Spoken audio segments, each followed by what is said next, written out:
Yes, do some Destiny today.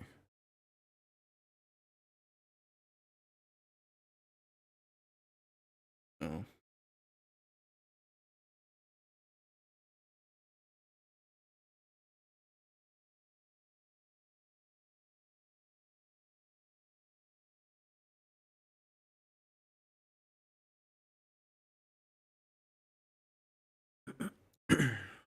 Actually, yeah. This is Call of Duty again.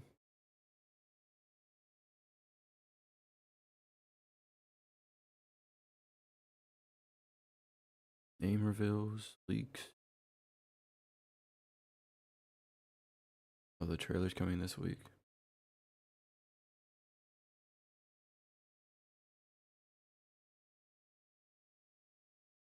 New Assassin's Creed.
Alright, let's get into it.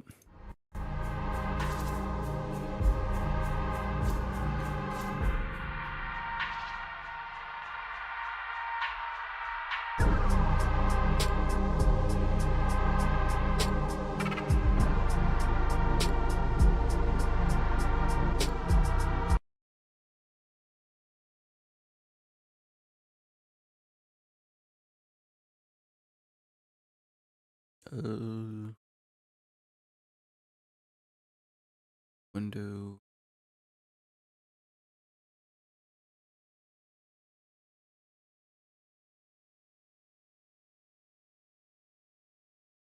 Not gonna show up right.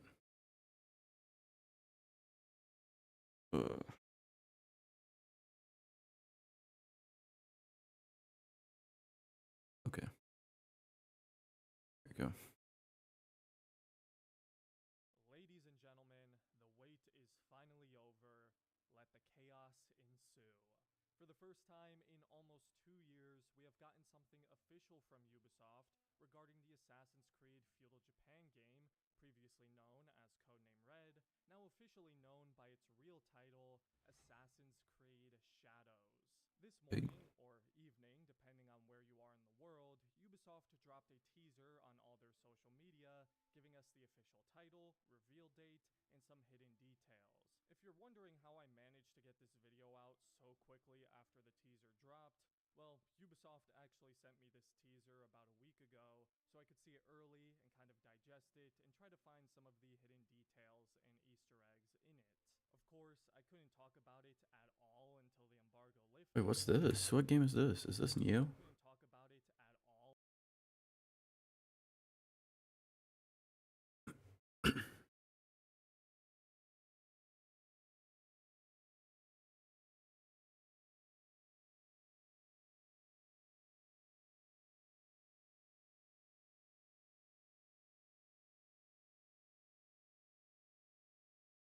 I wish you'd show what game this is. Inzui.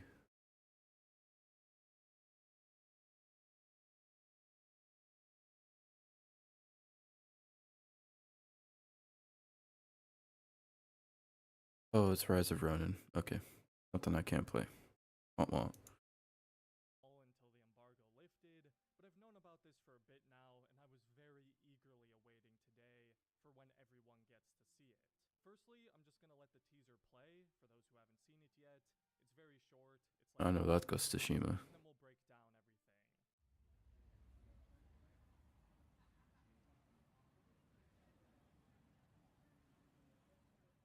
Alright, well, the first thing I want to That's talk cool. about is the title itself, Assassin's Creed Shadows. This is the official name. We don't have to call it Codename Red anymore, as we have for almost the last 2 years. I do believe I heard the name Shadows thrown around in a leak not that long ago, so it would appear that was correct. And I remember thinking at the time, I was kind of hoping that wasn't the title, because it seemed kind of generic to me. I mean, it's just a title, it doesn't really matter.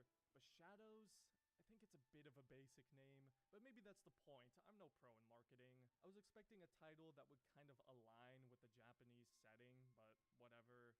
Shadows kinda sounds like what a 12-year-old boy would name a PC game, but hey, it's fine.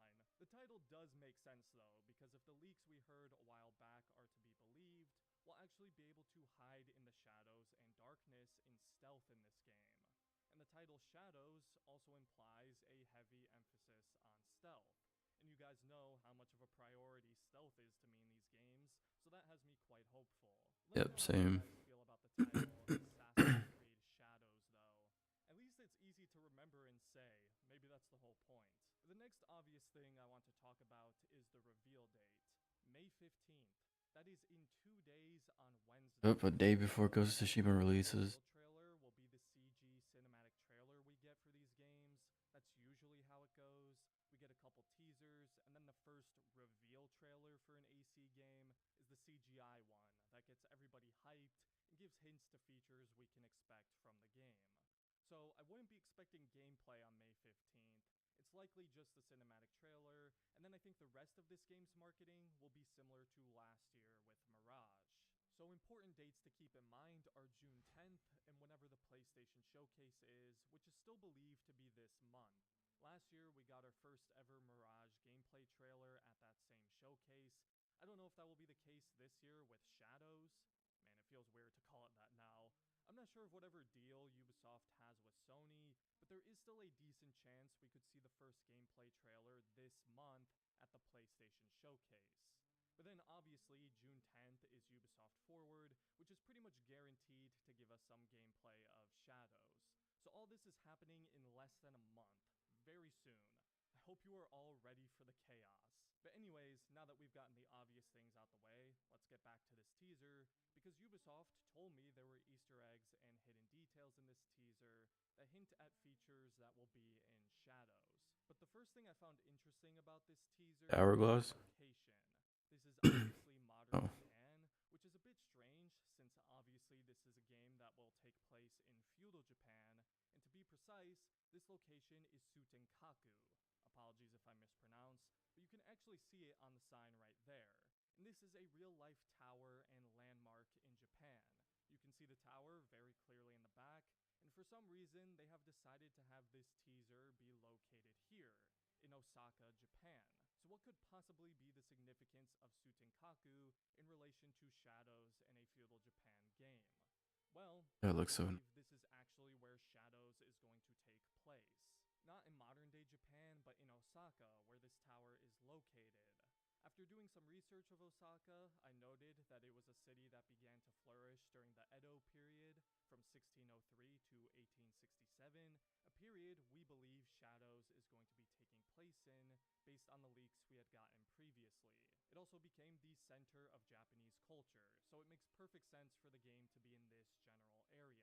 And to support this even further, while I was doing some research, Nobunaga. I saw that Oda Nobunaga, a real-life person who was leaked to be a character in this game, led a decade-long siege on a temple in Osaka in 1570.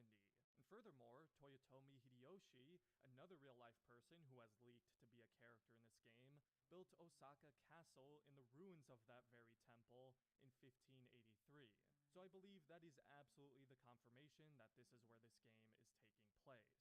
So that is why this is the location shown in this teaser in modern Japan. Now, I'm sure there's going to be some other small details I may miss. I'm going to need your guys' help with this. It's a community effort, but there are some other things I took note of that I'm not entirely positive are correct, but I'll share my theories with you guys anyways. One of the immediate things I noticed are the numbers on the signs here, 9-22. Maybe these numbers mean absolutely nothing, The release date, I'm here under the assumption that September. everything in this shot was deliberately and intentionally put there. So what's the significance of 9-22? Well, my first thought was September 22nd. This game is believed to be coming out in the fall, so that date could Okay. possibly be the release date. And furthermore, when looking up September 22nd to see if it has any significance in Japanese culture, it is actually a public holiday in Japan called Autumnal Equinox Day. Every year, it's either on the 22nd or 23rd of September, depending on the date of the southward equinox. It's a holiday where people remember and pay respects to their ancestors, reconnect with family, and visit shrines and temples. So perhaps Ubisoft wants to intentionally launch Shadows on this Japanese holiday? It makes sense. Or maybe this is one massive coincidence and I'm going insane. Who can really say? Right. Or perhaps there is a significance to September 22nd in regards to the game, but it's not the release date. I don't know what else it would be, but you never know. We may get the release date with the reveal trailer. In fact, it's probably pretty likely, so we may find out very soon if my theory is correct. Now, let's bring attention to the massive hourglass in the center here. I'm not sure if this is counting down to the reveal trailer or the actual launch of the game. If the reveal trailer is in 2 days, I would think this hourglass would be more full, so maybe it is counting down to the launch, but we don't have a reference of what the hourglass looked like before this, obviously, so I'm not really sure. It may just be for the reveal trailer, but there are numbers and letters here at the Oh. bottom of the hourglass that I took note of. It's a little bit hard to see them all, but I believe it is S89. I can't tell if this is an N or a V. I think it's an N. And then dash 029S. I have no idea what this means. I tried looking up this weird sequence of letters and numbers and got nothing. I can't think of anything off the top of my head that could possibly explain what this means. I'm sure someone will figure it out. I can't connect the dots right now. It has to be there for a reason, though. There's no way they just put random letters and numbers with no significance on the hourglass. My only guess is maybe the time period? Maybe the numbers mean that the game will be taking place from 1589 to 1629. I don't know. Wait, where is that from? My guess is maybe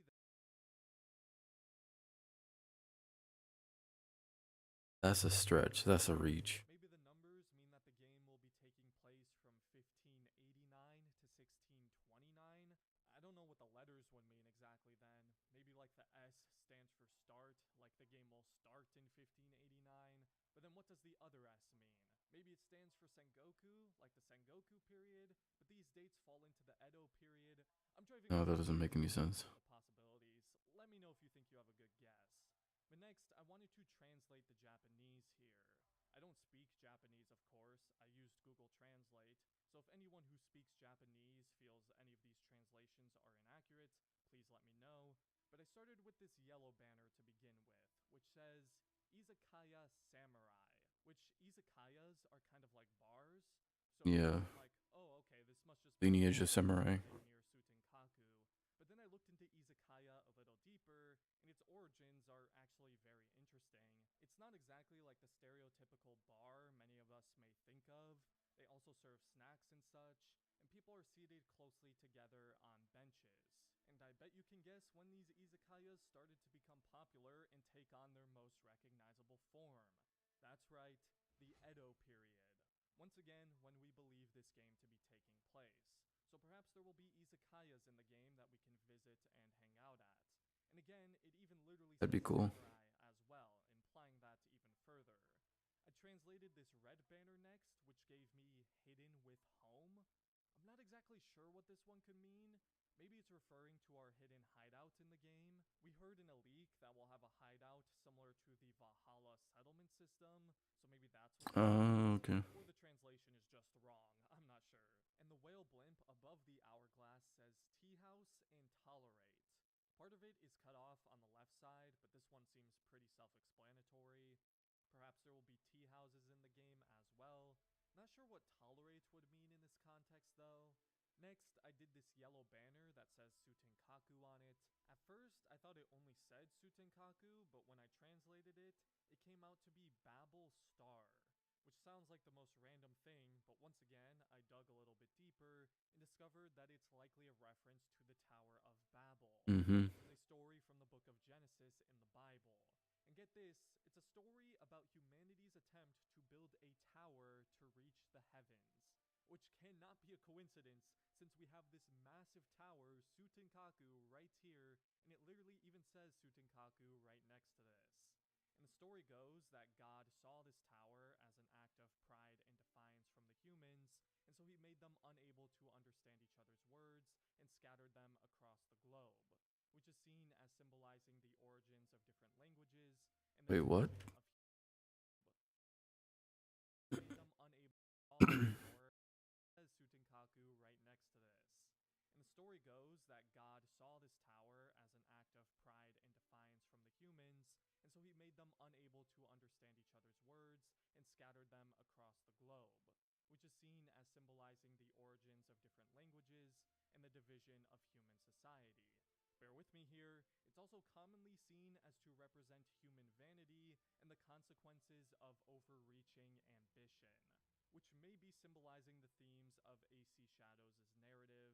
There's lots of conquest and war going on at this time, and I'm sure we will see plenty of vanity and overreaching ambition by many different leaders. That is a super interesting reference, and I think I'm right about it, but of course I can't be for sure. Definitely an interesting one though. The final part I tried to translate was on this little white flag behind the hourglass, only it's too small for even Google Translate to detect, so this is where we're going to need the assistance of any Japanese speakers watching this. I'm sure there's some kind of hidden detail or message related to the game on this. It's really hard to see because it's so small, but if anyone could translate that, it would be greatly appreciated.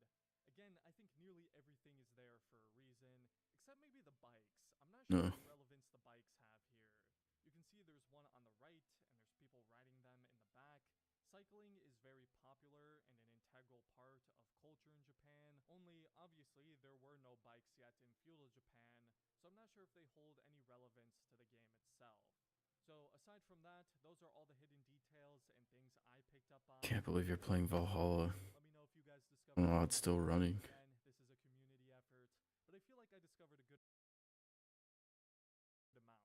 This was actually really fun getting to play detective like this, researching and trying to find out how all these different dots connect.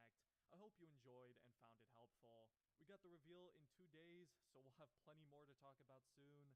Let me know how you guys are feeling about the teaser, the title Shadows, what you're hoping to see from the reveal. And as always, if you enjoyed the video, I'd appreciate it if you left a like and considered subscribing to the channel if you're new. And other than that, thanks for watching.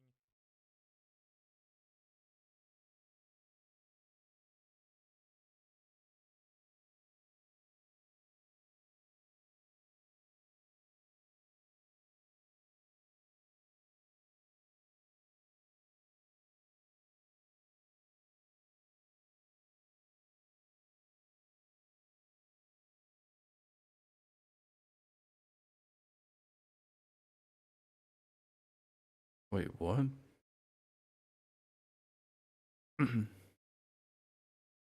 Oh, Shinobi. Okay.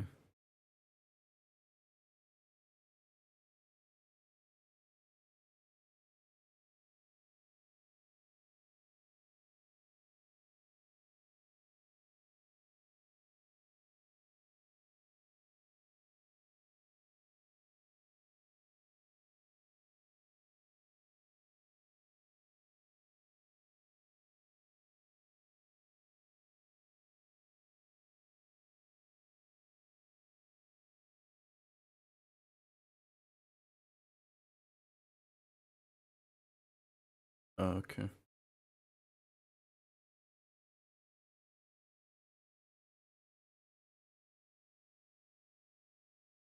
I'm gonna watch Shogun.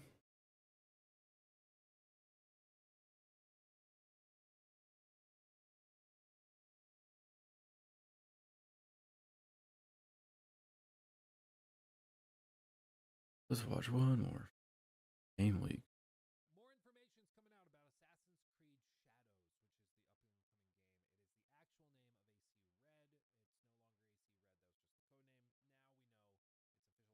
of AC Red. It's no longer AC Red. That was just the code name. Now we know its official title will be Assassin's Creed Shadows. And as is posted here in this little email, you can see that there's an actual little preview of the probably opening shots of the trailer, or maybe posted here in this little email, you can see that there's an actual little preview of the probably opening shots of the trailer, or maybe closing shots of the trailer, and the full logo reveal and everything. It looks certainly mighty pretty. Mighty It pretty. does. This is a cinematic trailer though, so it's not like actual in-game footage, but gives you a vibe, gives you a feeling of what you can expect. But a couple of other little tidbits have been confirmed in the last hour or so. For one, Assassin's Creed Shadows won't be on last-gen consoles, thank God. According to multiple reports, including from a notable insider, Shinobi602 AC Shadows won't release on PS4 or Xbox One. That means the game will be available only on PC, PS5, and Xbox Series X and S. It marks the first time since those consoles launched in 2013 that the latest Assassin's Creed game won't be available on the platform. Good. Last year's AC Mirage released on all platforms aside from the Nintendo. My wife Nikki calls it Tinendo just to troll me, and it's always a little funny, but also a little aggravating. A Tinendo. I got a Tinendo Switch. The other place that AC Mirage is launching on, in case you missed it, is on iOS. What? And actually, we just saw footage of it at the Apple event the other day because they released the new iPads or all this, and they show AC Mirage playing on the iPad, which is insane that like Why does it look as good as it is on PC? Which, I mean, not giving the game much credit, but it's crazy. yeah, I don't know. Do you guys want to see a video of like us trying Mirage on the app or on the iPad or something?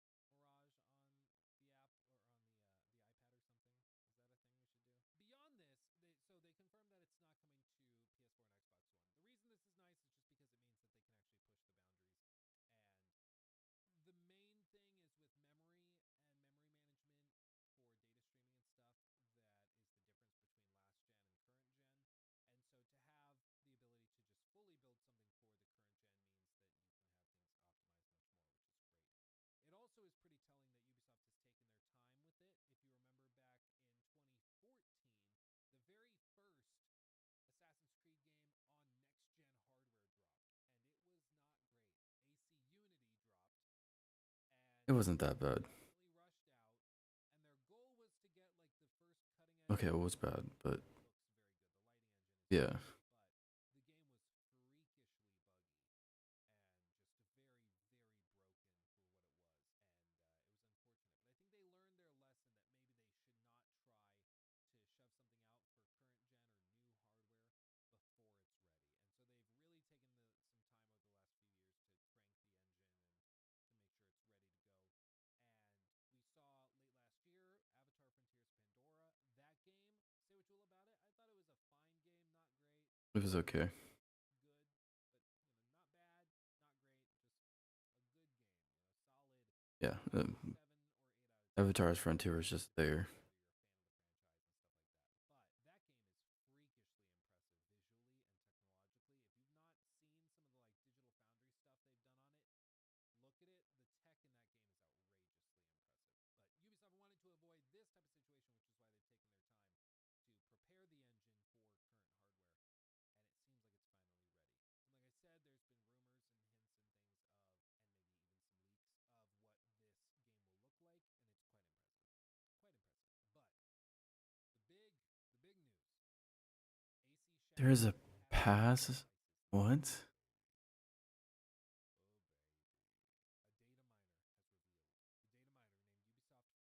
The data miner named Ubisoft Frax has outlined several new details and prices on the AC Shadows post-launch content.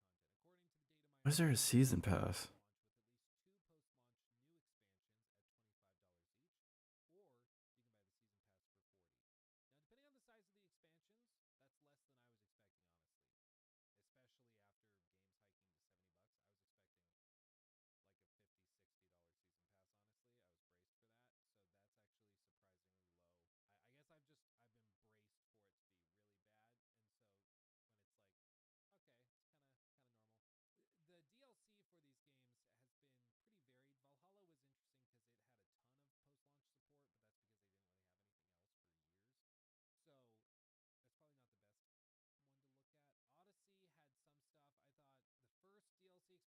did, where like you get a kid, was a little weird. It was shorter, more narrative.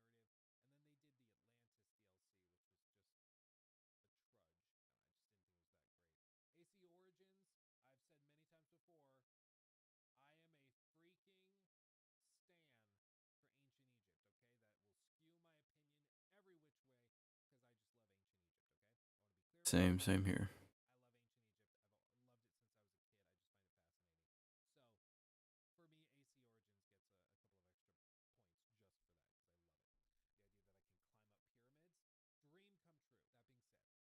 AC Origins, I've said many times before, I am a freaking stan for Ancient Egypt, okay?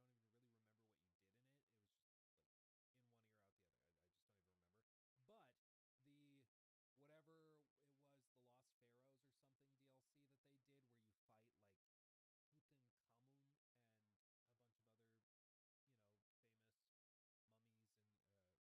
it. The idea that I can climb up pyramids, dream come true. That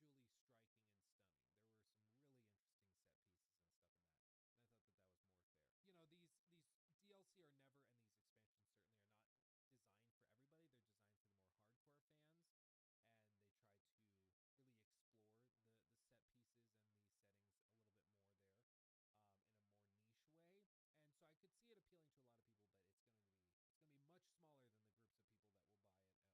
it. It was just like in one ear out the other. I just don't even remember. But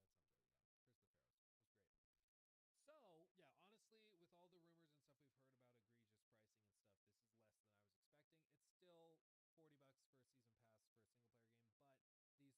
It's still $40 for a season pass for a single player game, but these are single player games that are designed try and get you to play them for years. So that's their strategy, is to put a lot more content on it. Let's see. In addition to the post-launch content, the data miner has also revealed the prices for the upcoming Helix currency, which is the Assassin's Creed currency to purchase in-game items. And this is very, very standard. They've done this, I think, going all the way back to Oh, it was yeah. the first Assassin's Creed game that did this, according to the Assassin's Creed wiki. First introduced in Unity. And basically, this is the currency you buy, and then you use this currency to unlock like the XP boost, or you use that currency to buy a special weapon or stuff. It's something they've done for ages at this point, a decade. So nothing really that new here. Yeah, you can see the different versions of it. And different games have it to different degrees in terms of potency. Syndicate, you could just straight up buy the most powerful like swords and weapons in the game, and it just broke the game. It was really, really sucky. If you did that for some reason, I don't feel that bad for you. Like, oh no, I spent money. I spent $50 on an extra large pack of Helix credits, and I broke the game. It's like, yeah, well, good job. Origins, I don't remember. I never buy this stuff. So, and like when I review the game, I try not to touch any of this. The one time I had a problem was with Odyssey, because Odyssey, they gave me like the unlocked like whatever super fancy edition with the review code, and with that came like all of the DLC, everything that you could buy. They just unlocked all of it for you. And included in that was like the XP boost and the currency acquisition boost and all of that stuff. And at the time, Yeah, I don't really care. Is there anything else? Review period, and I don't really remember the resolution. Maybe experience of the game, but yeah, 200 for 35 or 6600 for the central hub for AC. Moving forward, images sent to Insider Gaming show that cosmetic items can be purchased via earnable and purchasable currencies. This includes the likes of cosmetic changes to your clothing, weapons, and more. Pretty much in line with what's been reported. Nothing like particularly shocking here. Prices are about in line with what we've seen with previous games. All right. So,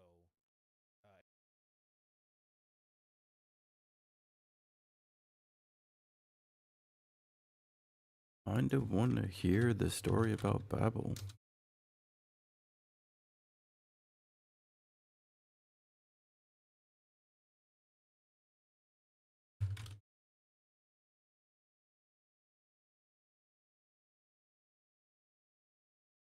Only 17.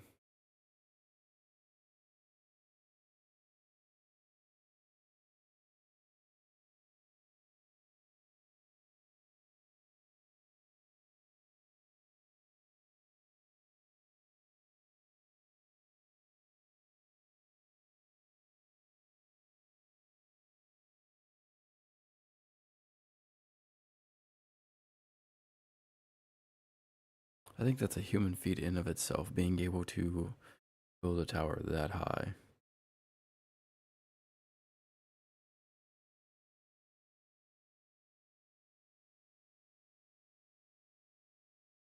At that time.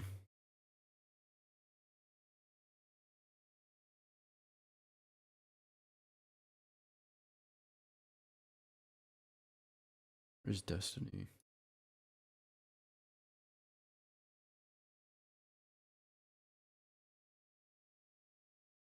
I'm Trey Smith, and this is a full presentation. I'm Trey Smith, and this is a full presentation on the biblical and historical Nimrod.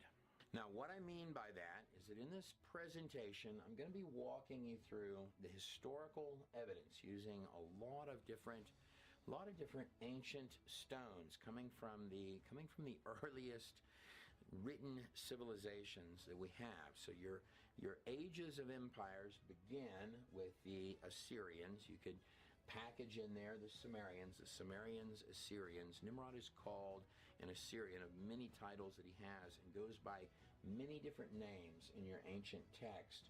The Sumerian kings list, I've got a little replica of it here that you're going to see throughout the presentation. This is another replica of the Sumerian kings list. This one you can actually read. It's a little smaller replica in my hand, but this is the one that you're going to see throughout the presentation. That on these documents and wealths of others, you're finding these characters that match up with the biblical characters, not just They want to Nimrod, watch this. but going through the lineage of Ham, literally on this king's list, as well as other documents, that you can match them up by the actions that they do on these documents.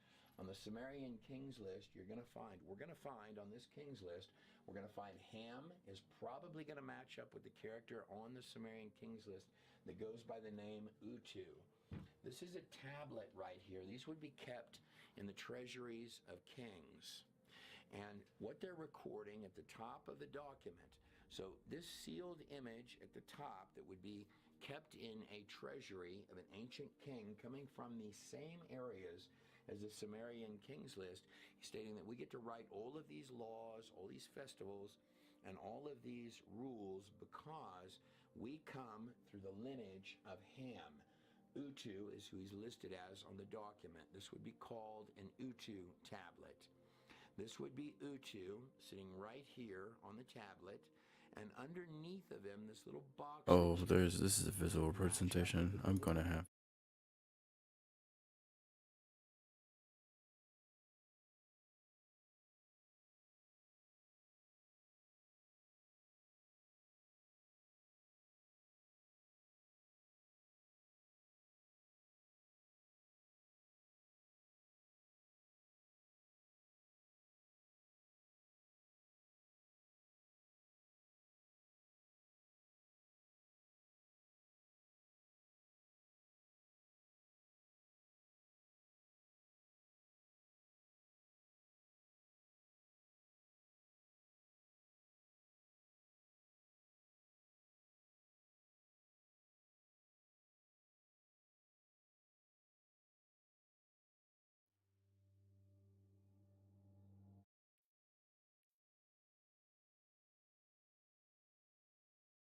I don't care about any of this.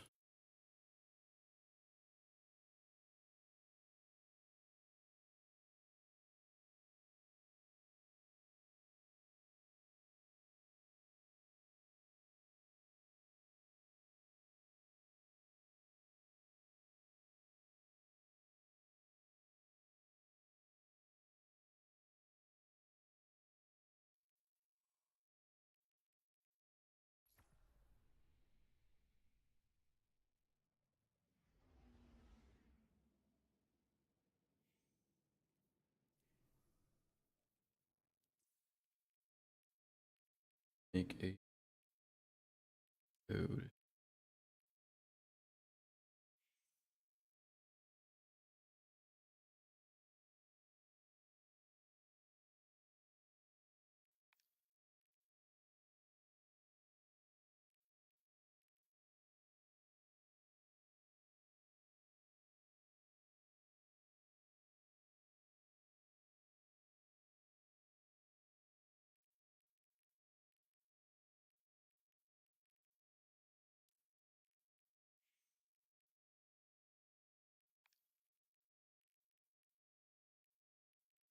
Right.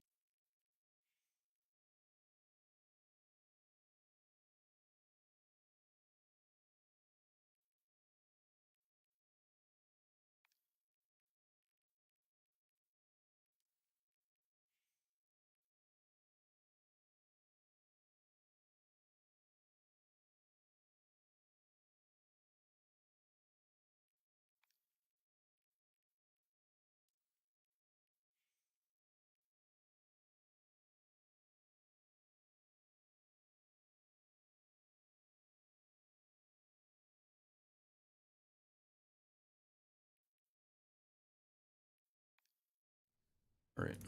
As the Sumerian Kings list, stating that we get to write all of these laws, all these festivals, and all of these rules because we come through the lineage of Ham. Utu is who he's listed as on the document. This would be called an Utu tablet. This would be Utu sitting right here on the tablet, and underneath of him, this little box that you see, this imagery actually comes from the pre-flood world. Now, I want to be very clear about this because I'm not talking about the tablet itself comes from the pre-flood world. I'm talking about the concept of the box of demons.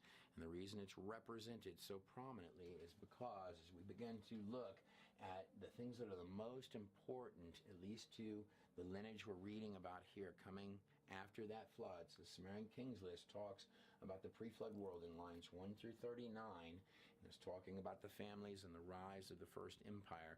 One of the most important things on all of these stones is to open that gateway of communication to the occult, to the world of what they're representing to you, a world of demons. He's got control of those. That's very important to them and redundant in the imagery. There's a little box of demons that he has that he's sitting on. What that symbolically represents is he's stating that he has control of the demons. He can order the demons around. These three characters on this side can make a pretty strong case to you that there's a high probability, it's more likely than not, that what you're seeing is they are representing the three sons of Noah, Shem, Ham, and Japheth. Underneath that imagery, you have the waters. I believe that those are the waters of the flood. And up here, this seal on top, this is called a solar disk right here. I believe it also makes a calendar. We're going to be getting into that. But it's representing that Utu, or in this imagery, Ham on the document is receiving the high blessing. Now, with everything in the occult, it's always the reverse of reality. So if he's representing at the top of the document that he's getting the highest blessing, that probably will turn out to represent that he got embarrassingly kicked out of somewhere. Now, on the back screen back Wait, here, sorry, what? two different tabs. This blessing that probably will turn out to represent that he got embarrassingly the high blessing.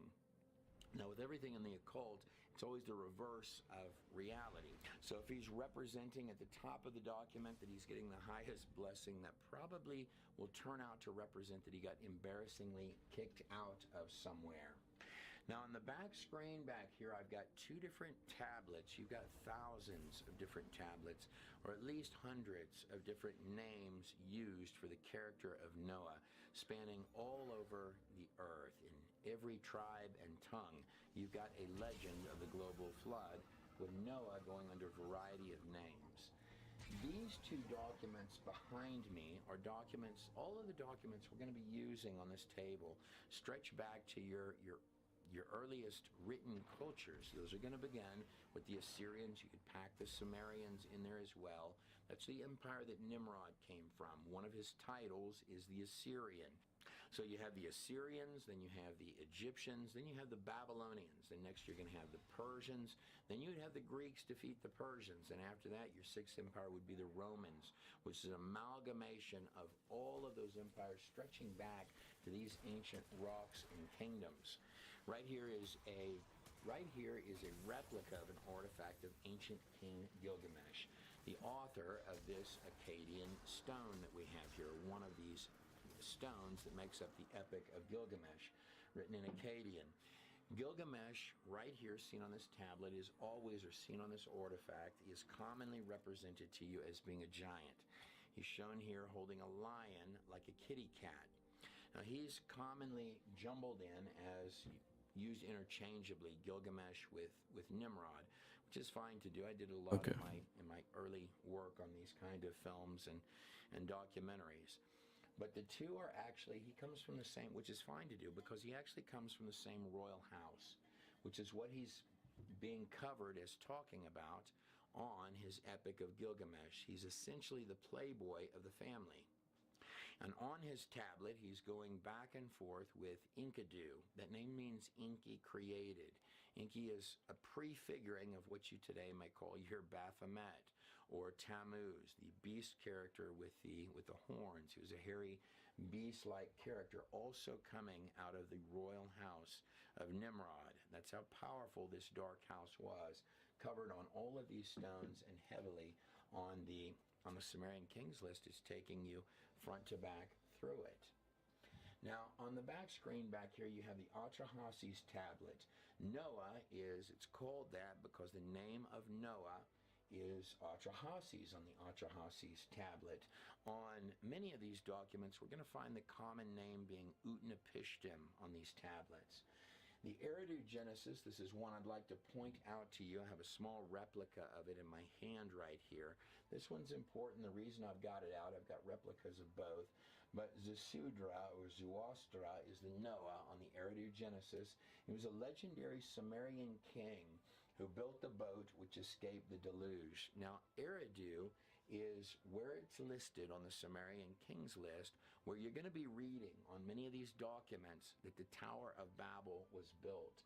In fact, I'm further going to be making the case to you that that Sumerian Kings list, seen right here, listed on the Sumerian Kings list, where you're going to be reading on many of these documents that the Tower of Babel was built.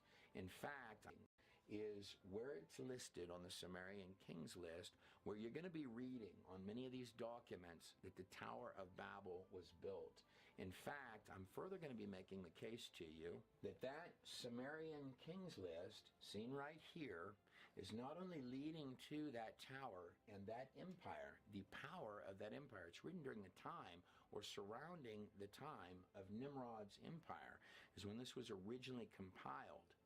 But it's taking you in a straight beeline to the rise of that empire following the flood. It deliberately and specifically states both on the document that following the flood, these are the families and tribes, and this is the rise of the empire.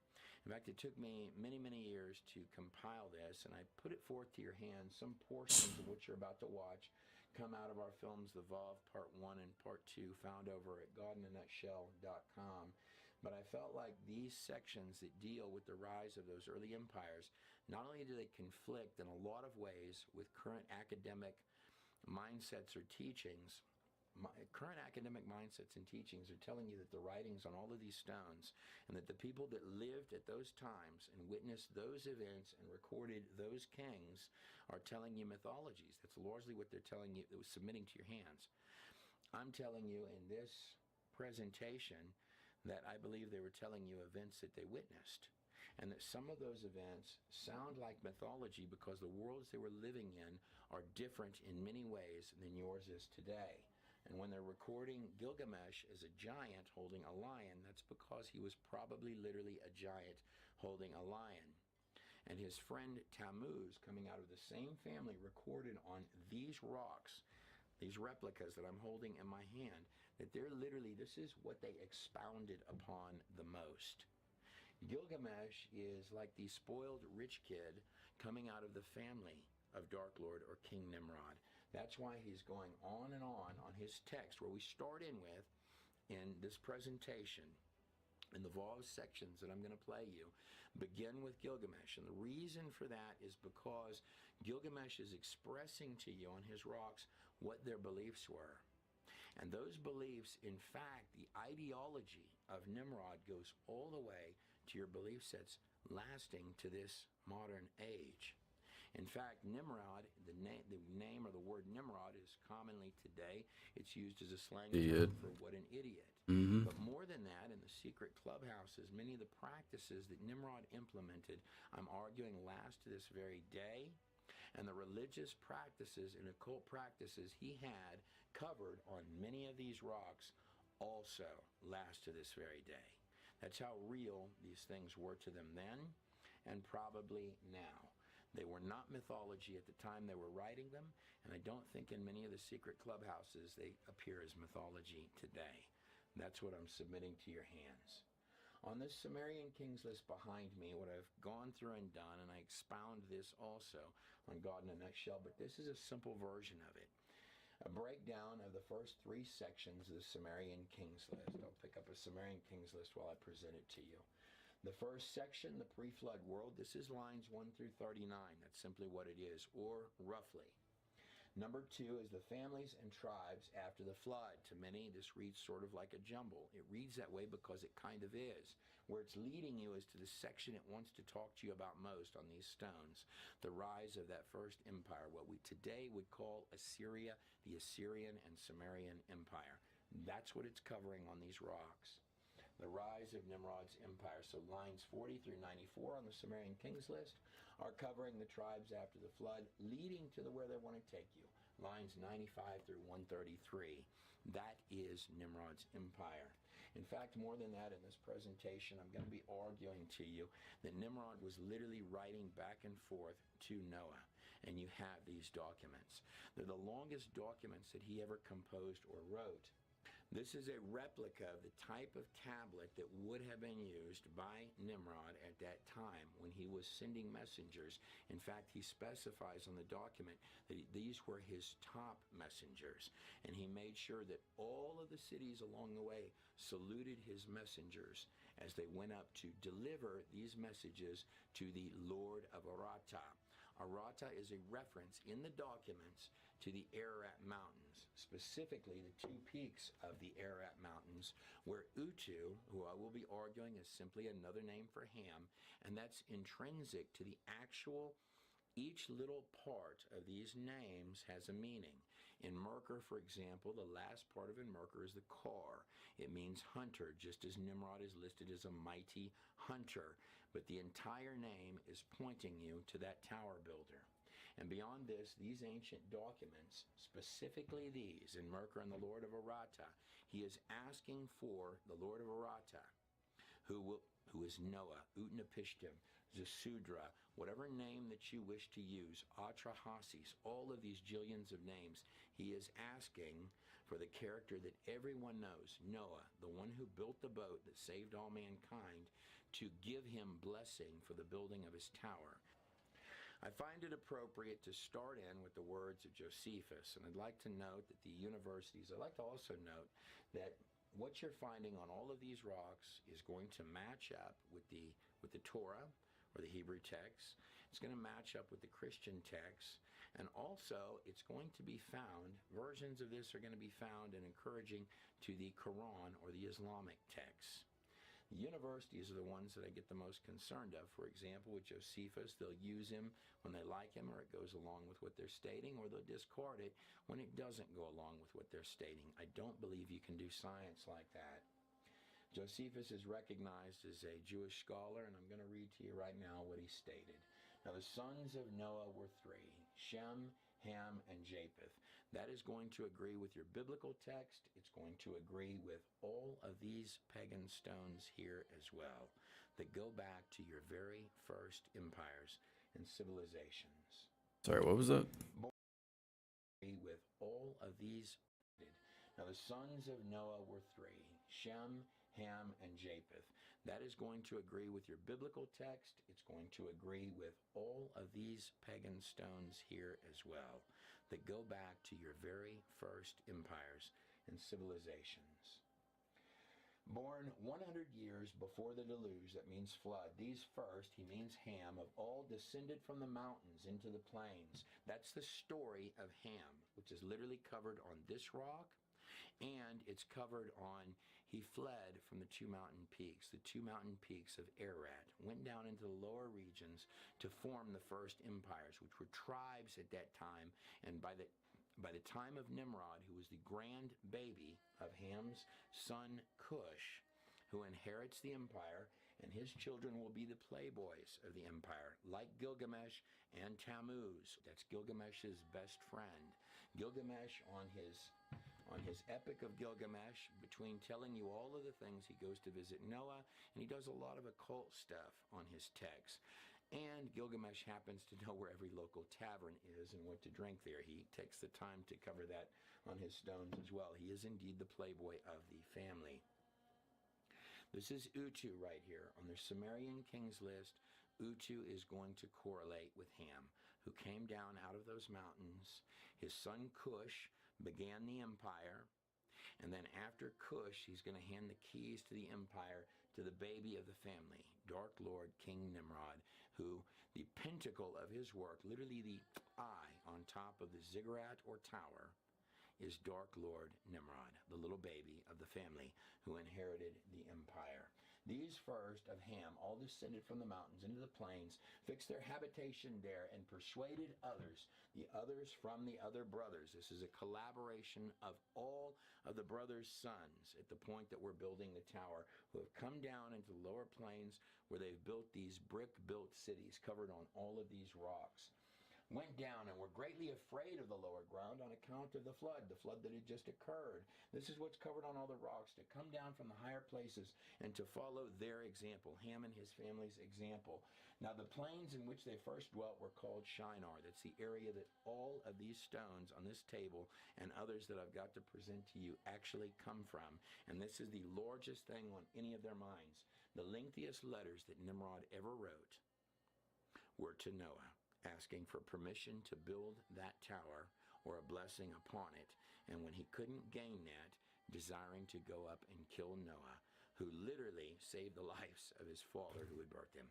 It's actually an ironic story. Now it was Nimrod who excited them to such an affront and contempt of God. He was the grandson of Ham, the son of Noah, a bold man and great strength of hand. He persuaded them not to ascribe it to God, as if it were through his means, Nimrod's means, that they were happy, but to believe that it was their own courage which procured that happiness. He, meaning Nimrod, the tower builder. This is our book on Nimrod. All the information you're about to learn in this video is also contained, or a great deal of it is contained within this book. He, Nimrod, also changed the government into... I can't with this music. It's interesting, though. Josephus doesn't find the model of what you find in your world today, and actually through all those ancient empires, because it repeats itself over and over and over. He was the first tower builder, and your biblical story is actually a story starting with Nimrod that comes around full circle. The book of Revelation is almost the completion of the story of Nimrod in some ways. It was your first Antichrist. You're walking towards the last Antichrist. Allow me to expound and clarify on that just a touch. Right here, this is the book of Revelation, and it really only comprises this small amount of pages at the end, yet it's one of the number one focused on books of the Bible, the second down generally being the book of Genesis. Now, the book of Revelation, it means the revealing, and it's not the revealing of the Antichrist or the coming Antichrist. It's the book of the revealing of the King. It's the book of the revealing of Jesus Christ. In fact, the bulk of all of these pages are actually quite literally a story of mankind rebelling, just like Nimrod, against God. Mankind rebelling against God and finding their way back to salvation. And then the end of the book of Revelation, is the book of the revealing, not of the Antichrist, but the revealing of the King. Now, within this story, Nimrod is one of the most colorful characters within the pages of Genesis. He's one of your first black sheeps in the story. And I would notate that without a black sheep, every one of those three sons, and in fact everyone watching this video at points, has been a Nimrod. In fact, I honestly believe that there's a high possibility that Nimrod actually made it to heaven, because as you're reading the text about Nimrod, number one, the Lord thought to mention him in what sounds to be a quasi-positive way. Hmm. But in the stories about Nimrod, he would do all of these dark things, just like many people watching or myself. And then in the end of it, he'd find a way to scoot over towards the Lord because he knew what the truth was. And I have a feeling probably there's a good possibility that he made it to heaven. But the story of the Bible, it's a story of the revealing of the King for all of us. And all of us have been Nimrods in this story. He gradually changed the government into tyranny, seeing no other way of turning men from the fear of God. Notice what he wants to do, but to bring them into a constant dependence on his power. Wow, sounds very similar today, doesn't it? He also said he would be revenged on God if he, God, should ever That's have corny ass around music, the bro. world again. For he, Nimrod, would build a tower so high for the waters to be able to reach, and that he would avenge himself on God for destroying their forefathers.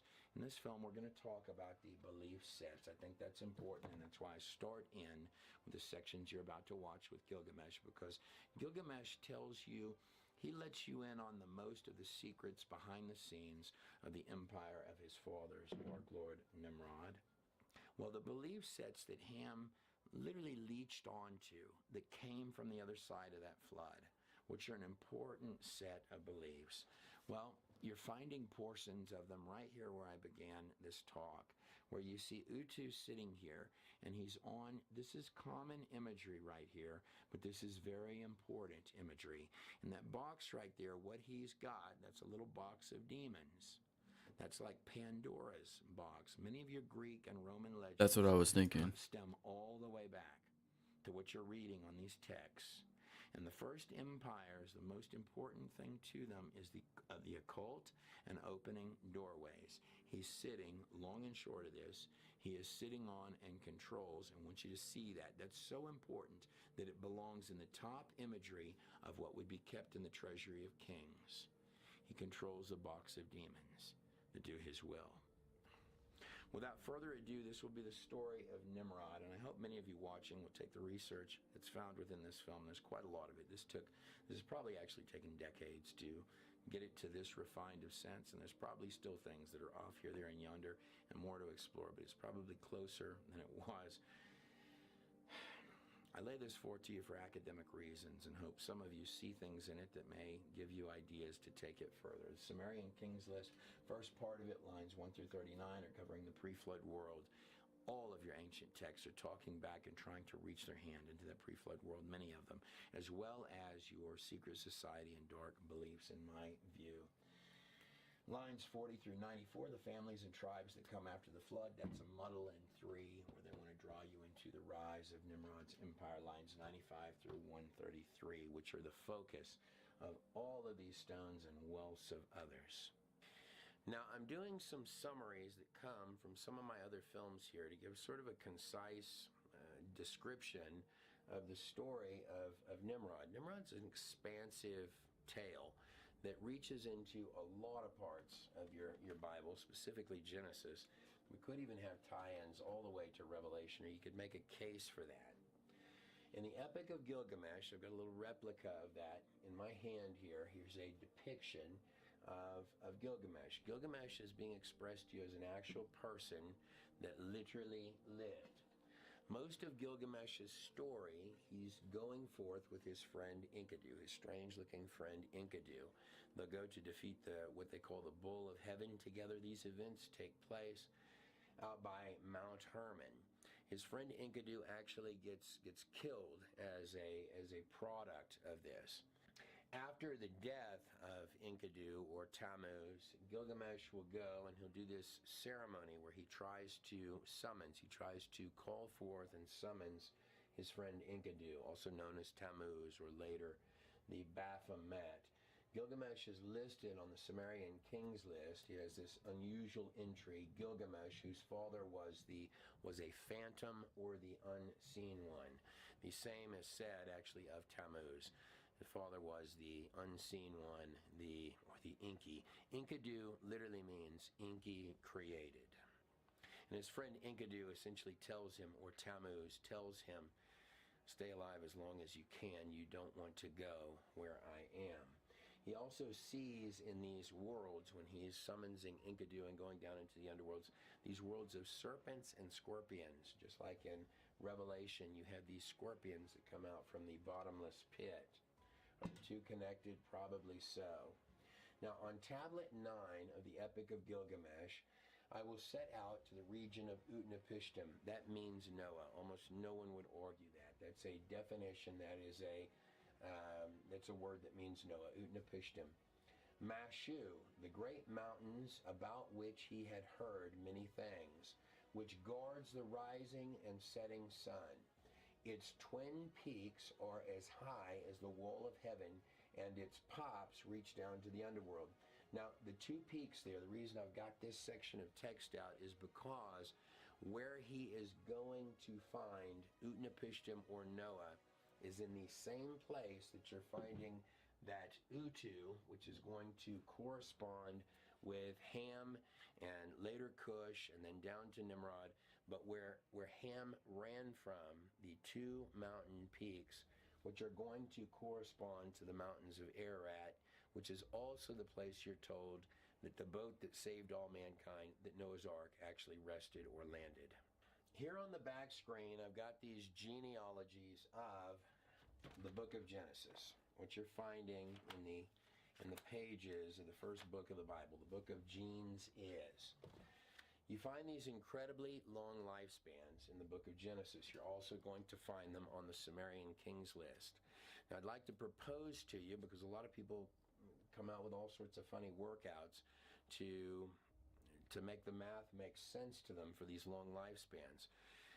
I would like to actually suggest to you to take because they had calendars at that time, they knew what a year was, that you're looking at a time in the past where things are different than they are today, that they're literally telling you on these stones and on these pages of Genesis and actually all of these rocks that they're literally telling you about very long lifespans. If we're to take the lifespans literally, Noah lived about 600 years before the flood, and then after the flood, he's living a total of 950 years. Damn. Roughly half of it, or a little less than half of it, is actually after the flood has taken place. So you have a whole array of events that involve Noah that are taking place after the flood. On Gilgamesh's text, it's my belief that when he goes, here's my Gilgamesh here, when he goes to visit Noah, or Utnapishtim is actually at the very tail end of Noah's life. This is one of the last encounters or writings that we have about Noah, actually comes from Gilgamesh.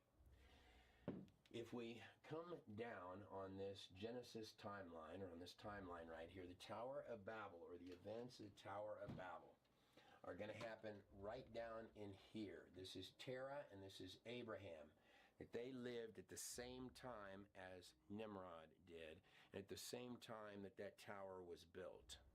Now, let me show you just a couple of things here. If I were to take these long lifespans literally, which I personally do, a whole new mathematical wizardry world. God is the author of mathematics, but a whole bunch of puzzles and mysteries pop out of this Genesis timeline if we're to take these numerics and these long lifespans literally.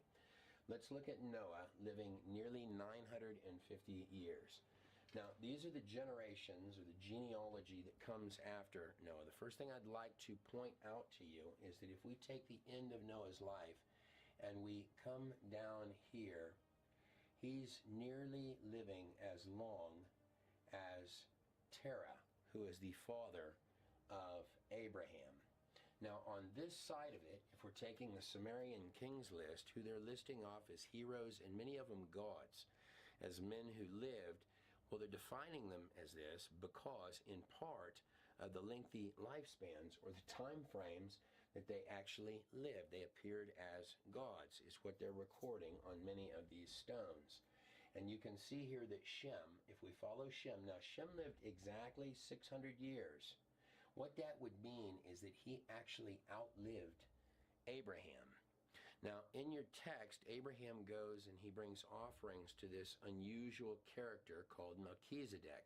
Now, in the book of Yasher, it tends to insinuate a belief, this is a Jewish text, that that might be Shem. However, in the book of Hebrews, we're reading that Melchizedek had no beginning or end. So this is something or someone higher than just merely a son of Noah, Shem, but perhaps a clue to what we're talking about. Also, Jesus Christ is said to be in the order of Melchizedek. Melchizedek, when Abraham brought the offering, Melchizedek breaks out the bread and the wine, just like Jesus does. What have we got in view when we're looking at Melchizedek? But Shem lived exactly 600 years. 6, of course, is the vav, or the number of man. We're told that for the first 50 years of Abraham's life, that he was sent to live up here with Noah and Shem in the mountains, where the twin peaks are, where the twin paps are, as they're described on the Epic of Gilgamesh and other documents. In any case, we're told in the book of Yasher that Terah is going to send Abraham, and this is because Nimrod wants to kill the child, Abraham, when he's born, because his witch doctors see a sign in the stars that Abraham will overthrow his later empire. But we'll get to that in a minute. But Terah, the head idol maker for Nimrod, is going to send Abraham, this is what we're told in Yasher, up into the mountains to live with Noah and Shem for the first 50 years of Abraham's life. So the first 50 years of Abraham's life are with Noah and Shem up there in the mountains. Now watch this. If I come down on the timeline from Noah down to Abraham, well, it's right here. So Abraham was 100 years old when he had Isaac. Abraham lived a total of 175 years. But he would have been exactly 58 years when Noah died. He would have been exactly 58 years old. Abraham would have been at the time that Noah died. Now, 8 is the number of new beginnings. This is the ancient form of the letters. 8 would be the het. Right here, it's the infinity symbol. It's where we get our number 8 from. The infinity symbol turned sideways. Abraham lived 58 of Abraham's years were the last 58 years of Noah's life. Noah's name in Hebrew would be the Nun and the Het, or in other words, it would be the number 58. Here's an easy little chart and way to look at this. So you're saying right here, Abraham is Noah? Ham, Japheth, and Shem. Now through Shem, I've actually got 10 generations before you make it down here. This is Terah. That's Abram, or Abraham's father. He is Nimrod's head idol maker. That's specified in the book of Yasher and other Jewish documents. There's 70 years, so Terah was 70 years old when he births Abraham. When Abraham was born into Terah's house in Yasher 8, 8's a number of new beginnings, it states this. This is prophecy and stars. That's what I've titled it. So this would be 8 starting in 14. And the king means Nimrod there, King Nimrod, heard their words, and they seemed good in his sight, and he sent and called for Terah. Now, what's happened here is that the witch doctors of Nimrod have gone to Terah's house. And they went there because they saw an unusual star. Just like when Jesus was born, there was an unusual star in the sky that rested over the child. Same or similar thing is described here. And the witch doctors or the sorcerers of Nimrod went out to go see the child that had been born into Terah, the head idol maker's house. Now, at the heart of Nimrod's dark lair, he had these sages, these sorcerers, these witch doctors. You find the word, so in a lot of these different ancient rocks, you find this word Anunnaki. You've probably seen characters like this one before.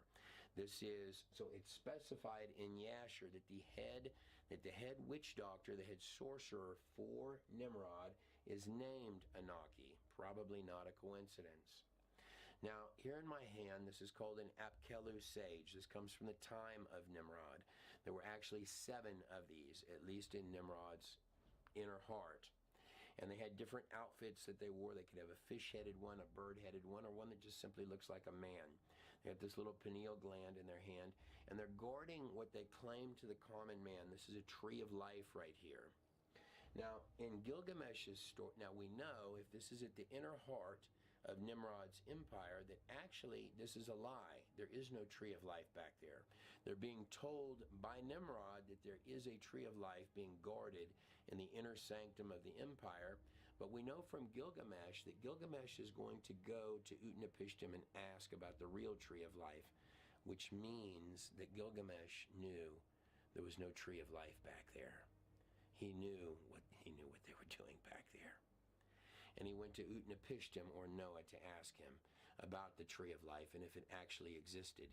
And he's specifying out, so one of the names, or several of the names for Noah, mean extremely long life. So this is something else that they're in search of. Noah just keeps living and living and living. Yeah, that's what I was saying. That's what I was saying. So the witch doctors, these guys here, have gone out, probably not with their outfits on, have gone out to Terah, the head idol maker for Nimrod, Abraham's father. Abraham has just been born under a sign in the skies, a sign in the stars. So they go out to Terah's house, but they determine that this sign means that this child being born will overthrow the empire of Nimrod. They interpret that to mean immediately, not something that will happen later. So they go back and they tell Nimrod this, and they say, you're going to have to offer Terah some money for the child and have Terah kill the child. And that's where we start in 14. And this seemed good to Nimrod, and the words seemed good in his sight. And they sent and called for Terah, and Terah came before the king. And the king said to Terah, I have been told that a son was yesternight born to thee, and after this manner was observed in the heavens at his birth. And now therefore give me the child, that we may slay him before his evil springs up against us. He's talking about Abraham. And I will give thee for his value. Thy house will now be full of silver and gold for his death. He's going to pay Terah to kill his son in exchange for silver and gold. Now Terah, instead of killing Abraham, later Abraham, he actually takes Nimrod, one of the children of the maidservants, who Nimrod promptly bashes the child down on the altar, and he looks up and then he pays Terah. But he sends Abram to go live up in the mountains with Noah and Shem. And he is sent there by his father Terah, who is actually Nimrod's head idol maker. Now, it's during that time, the time between Abram going up to live with Noah and Shem, and when Abraham actually returns 50 years later, that I believe that the Tower of Babel begins its construction, reaches and actually falls, is between that time. Abraham will return 50 years later, and Nimrod does not really remember the child. And now Abram is 50 years old, so he obviously doesn't recognize him. But Abram goes and he lives at his father Terah's house. And Abram comes in, and he's been raised in the house of Noah and Shem. And so he's learned who God himself is. But now he's down in Nimrod's dark lair. Abram goes and he brings sacrifices out before the idols several times, and he realizes that this is foolish. They're just idols of wood and stone. So Abram comes and he smashes all of the idols. And then the witches, and I'm summarizing a lot of different events here, including the events of Ham running away from his father Noah, which are detailed in some of the films over at God in a Nutshell. But I want to give you a quick version of what's happened. So Abraham comes back, and he's there, and he's living with his father, and Nimrod doesn't know who he is. And Abraham smashes all of the idols except for the largest one. Then he puts the axe that he used in the large idol's hand. Well, Nimrod has Abram brought before him and thrown down to the ground. Nimrod says, "What is this you've done? You've smashed all of the idols." And Abraham says to Nimrod, he says, "No, I didn't smash any of the idols." And Nimrod says, well, tell me then. Tell me what happened." And Abram says, "Well, I set out an offering before the idols, and all the little ones jumped for it, And the large one went and he hacked them all up, and then he went back in place. And Nimrod leaned forward and he looked at Abram and he said, "Do you realize the power of where you sit?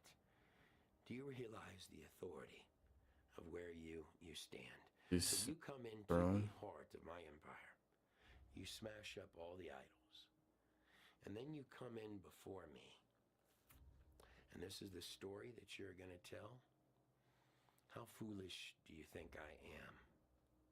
And Abraham looked up at Nimrod and said, "I don't know, my king. How foolish are you? You tell me that this story that I've just told is foolish. Yet you tell the men of all earth that these idols made of wood and stone are the gods that created the world. You're doing the very same things, my king, that the men did before the flood, that caused the creator of the heavens and the earth to destroy the world. Now I ask you again, how foolish are you, my king?" And this perplexed Nimrod greatly, and he went back and forth.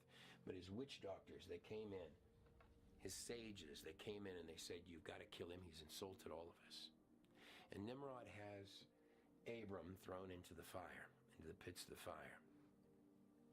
And he also has his brother thrown in there, his brother Haran thrown there. His brother Haran burns up immediately.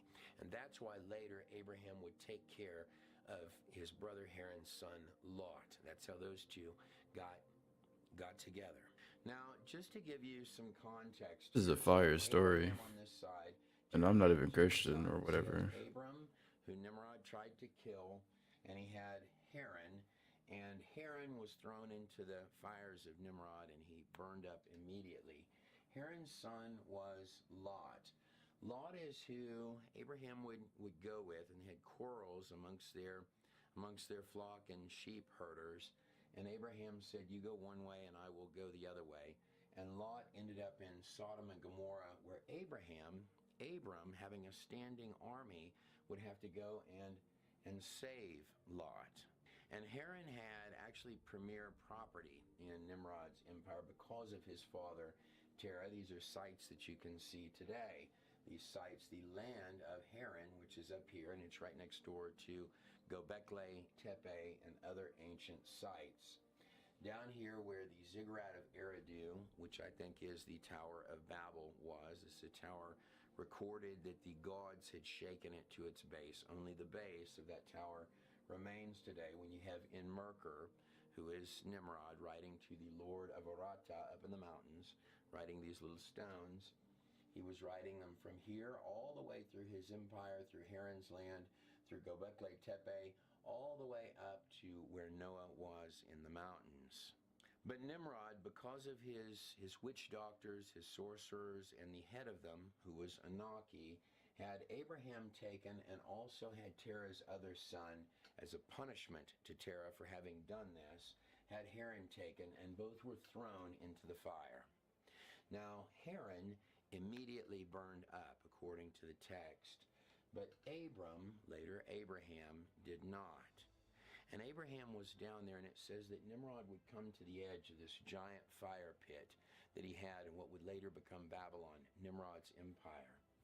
And they could see a figure walking back and forth in the flames. This reminds me very similar to the story of Shadrach, Meshach, and Abednego, where you had Shadrach, Meshach, and Abednego, and then a fourth figure appeared in the flames before them. Well, in this case, Abram was seen as an image walking back and forth in the fire. And Nimrod came to the edge of the fire pits, and he yelled down, he said, "Abram, is that you in there? Are you still alive in there?" And Abram said, "Yes, indeed it is, my king." And this went on for 3 days. And at the end of 3 days, Nimrod came again to the edge of the fire pits of Babylon. And he yelled in, and he said, "Abram, are you still alive in there? Are you still alive in there?" And he said, yes, I am, my king," he hollered back. And Nimrod said, how is it that you're alive in there?" And Abram responded back, and he said, "I don't rightly know, my king, but perhaps it's the God of our fathers that preserves me in this flame." And Nimrod fell down to his knees and he began to weep. And he said, please bring him up.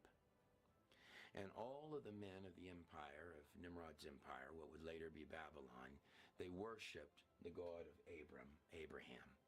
And Abraham said, don't worship me, but worship the God that created men in the earth. Worship my God and the God of our fathers. And Nimrod, and as I expressed to you, at key moments in Nimrod's life, he would make good decisions before the Lord, and this was one of them. And he took many gifts of silver and gold, and he gave them to Abraham. This is how, when you're reading in the text, that Abraham was a very wealthy man, an extremely wealthy man. The two places, so when God put the blessing on Abraham and said, I will bless those that bless thee and curse those that curse thee, this was an open check. And there were two empires that blessed Abraham. One was Babylon and one was Egypt. These are the source of all occult today. But not only this, but Nimrod's top men, 300, it's recorded, of Nimrod's top men decided they wanted to leave with Abram and be servants with Abraham. And this is how Abraham had a standing army, even for the hours later where he would go and save Lot. Now, in terms of who Nimrod was on the Sumerian kings list and other ancient documents, like in Merkur and the Lord of Arata, this is one of the lengthiest texts that we have of in Merkur or Nimrod. This is the longest document that he ever wrote.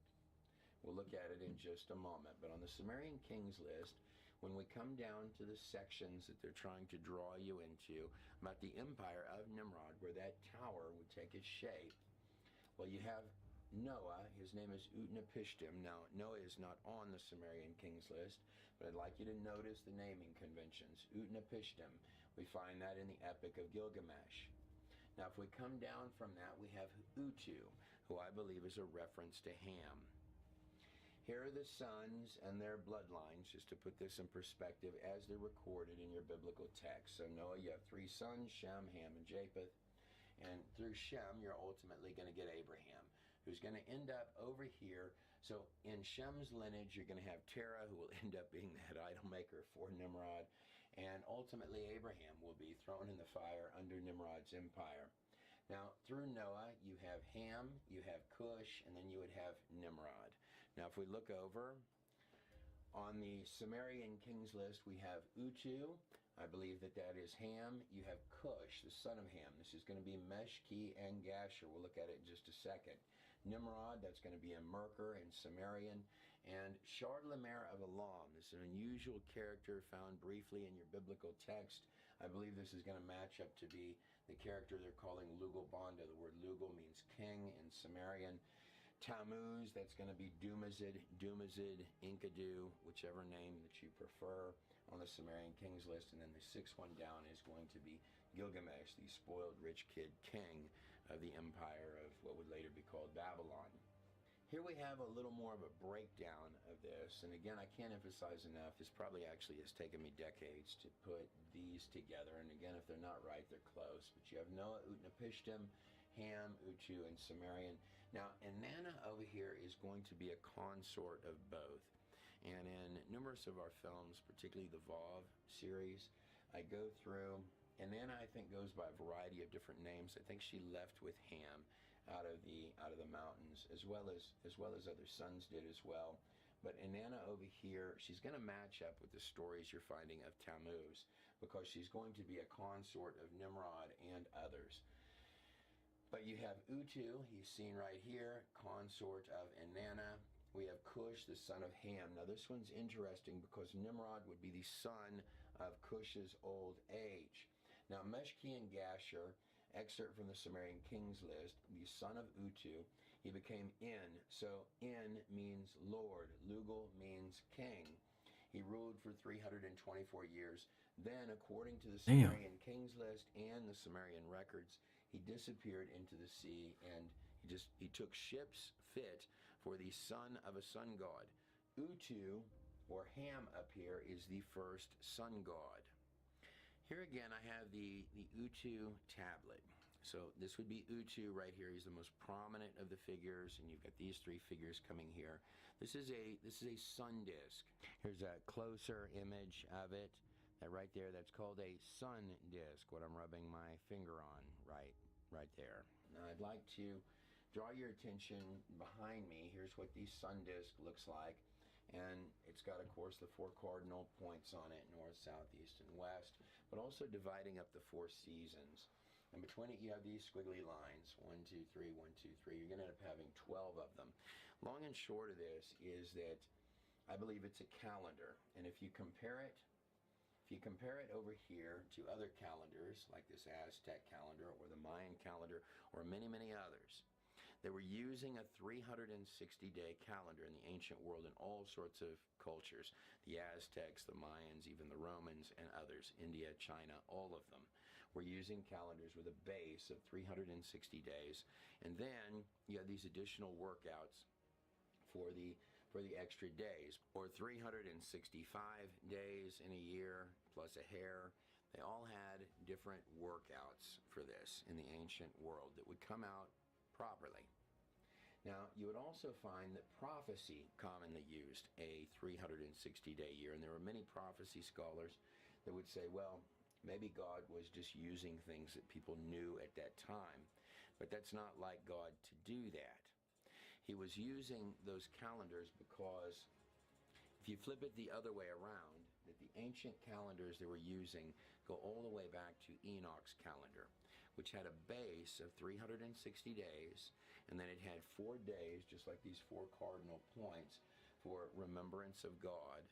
It had these 4 extra days, and then it had this workout using the sun and the moon to come up and bring in all of the days of the year properly each year, is what the Enoch calendar had. Well, these different cultures came out with different workouts for that.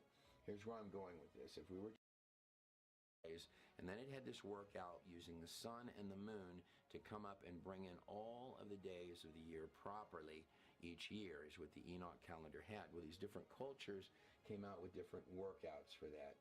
Here's where I'm going with this. If we were to assume that what we're looking at here is Ham, and I think I can make a strong case for that for you, and his son is Cush, the one that they're calling Meshki and Gasher in Sumerian. And the most prominent thing they're saying about Meshki and Gasher is 2 things that match with the biblical text and match with the Sumerian records. They're stating that he took off to venture into the seas with ships fit for the son of a sun god. So these were sun god ships that are going across, they're journeying across the seas. And the main thing they're doing that's impressed upon Nimrod is we're building towers and ziggurats. Well, that's what you're finding in the Americas, and you're finding these calendars in the Americas. And the most impressive thing I found, for example, about the Mayan calendar is not its end of the world date, but they thought that the world would be destroyed repeatedly. And if you look at the start date of the Mayan calendar for the date they started counting from, it's going to match up very similarly with the biblical date of the flood.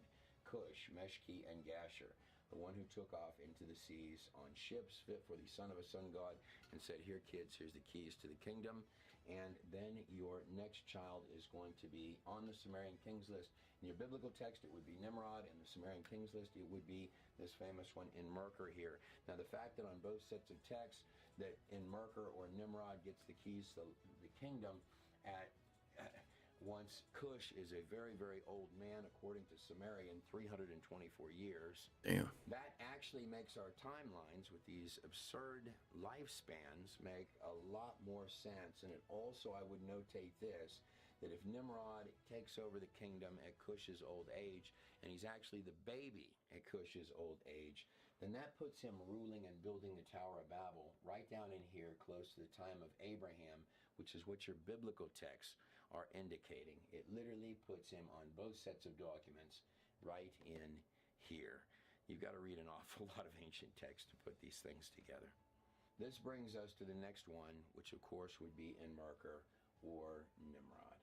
Now the in Sumerian, this means Lord. The me, this means secret knowledge. So Enki has an entire text called Enki and the World Order, or Enki and the New World Order, where they put definition to all of these things they call me's.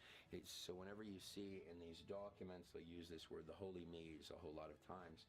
The holy me's is knowledge for the kings. It basically means you can lie, murder, steal, you can do whatever you want to be in charge. That's the secret knowledge of the gods, the me's. It's part of the name. In Lord, Lord of the me's.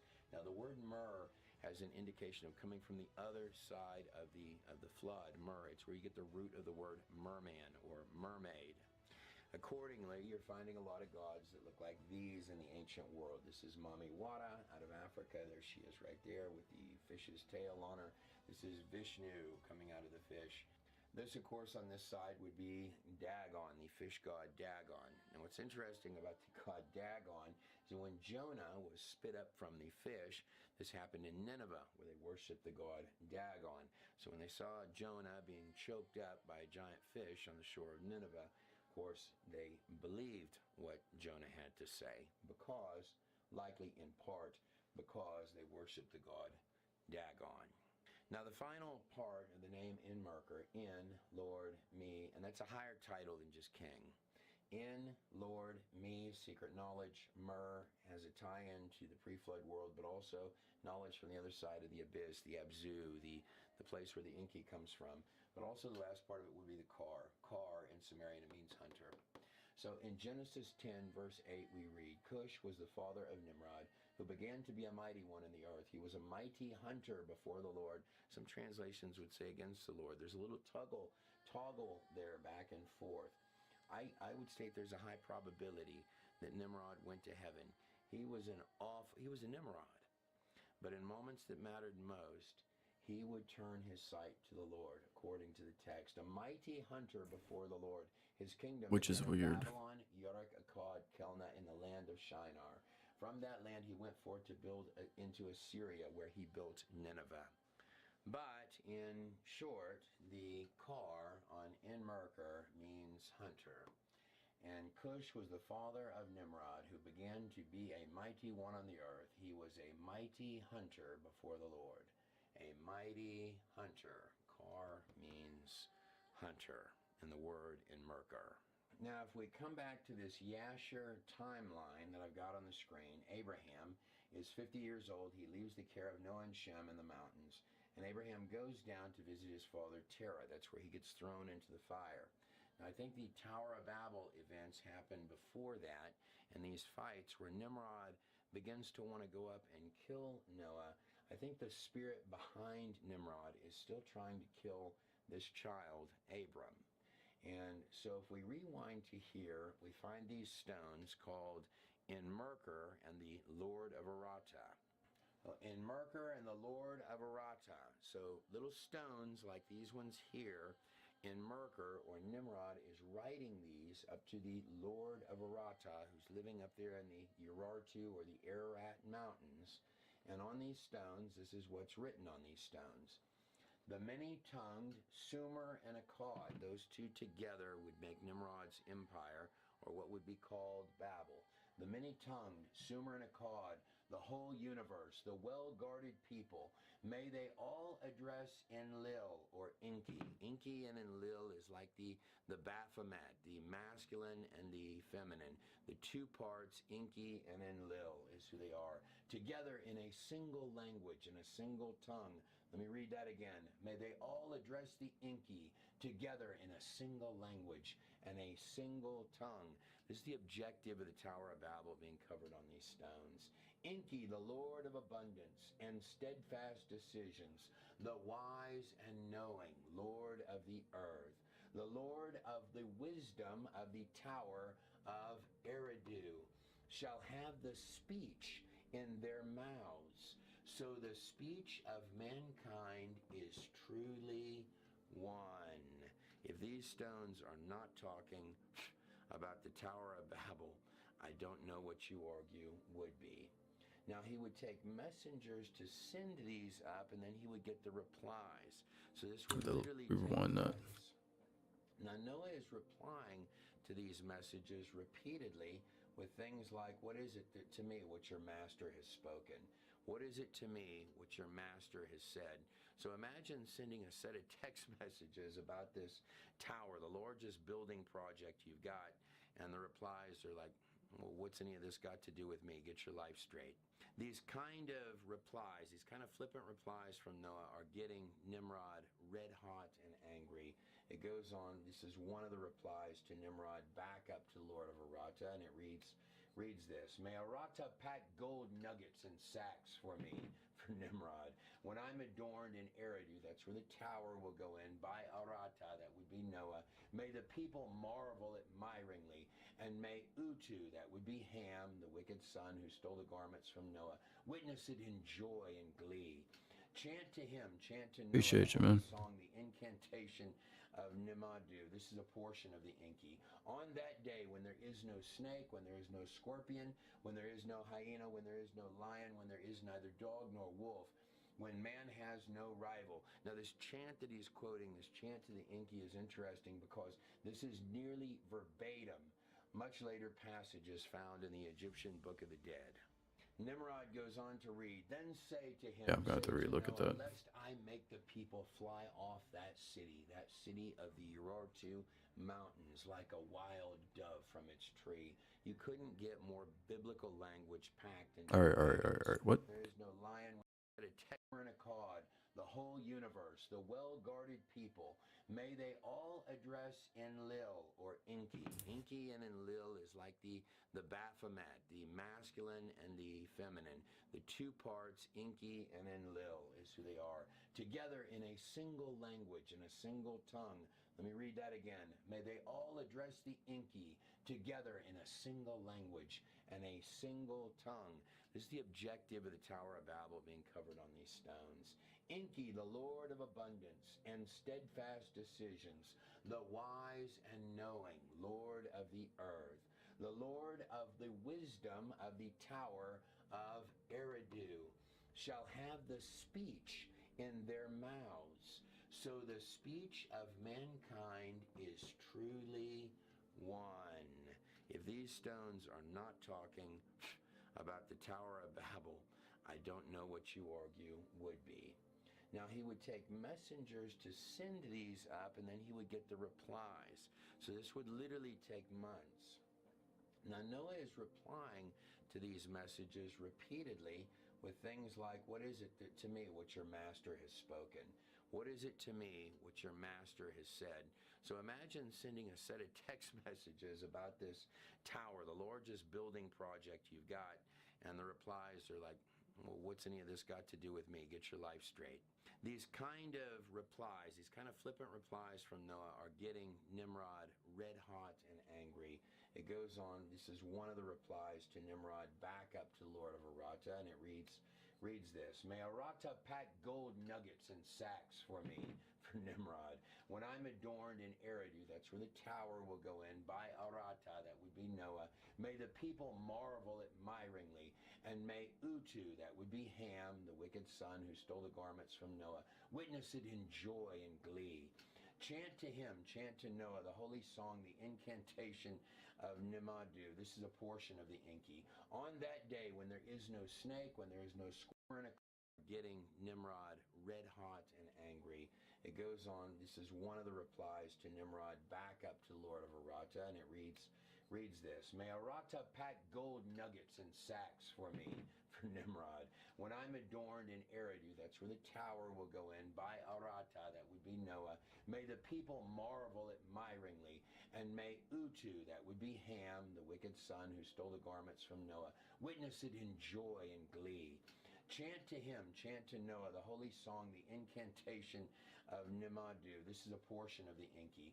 On that day, when there is no snake, when there is no scorpion, when there is no hyena, when there is no lion, when there is neither dog nor wolf, when man has no rival. Now, this chant that he's quoting, this chant to the Enki, is interesting because this is nearly verbatim much later passages found in the Egyptian Book of the Dead. Nimrod goes on to read, Then say to him, say to Noah, lest I make the people fly off that city of the Urartu mountains, like a wild dove from its tree. You couldn't get more biblical language packed into a pagan stone. lest I smash them. Let them take the mountain stones and rebuild for me the great shrine of Eridu. And Nana, the lady of all lands, has surrounded Arata on its right and on its left. Basically, we own everything except for that area up there. And after the flood had swept over, so we're referencing the flood here, and Nana, from her love for the Dumazid, this is Tammuz, these love stories would pass on even to the time of the Romans. And Nana and Tammuz made the land subject to us. The people of Arata, he goes on, this gets crazy, shall bring down their mountain stones from their mountain, and shall build the great shrine for me, for you, and erect the great abode for you. These original translations would say the Mies, or the holy Mies, like we talked about, Enki and the Mies.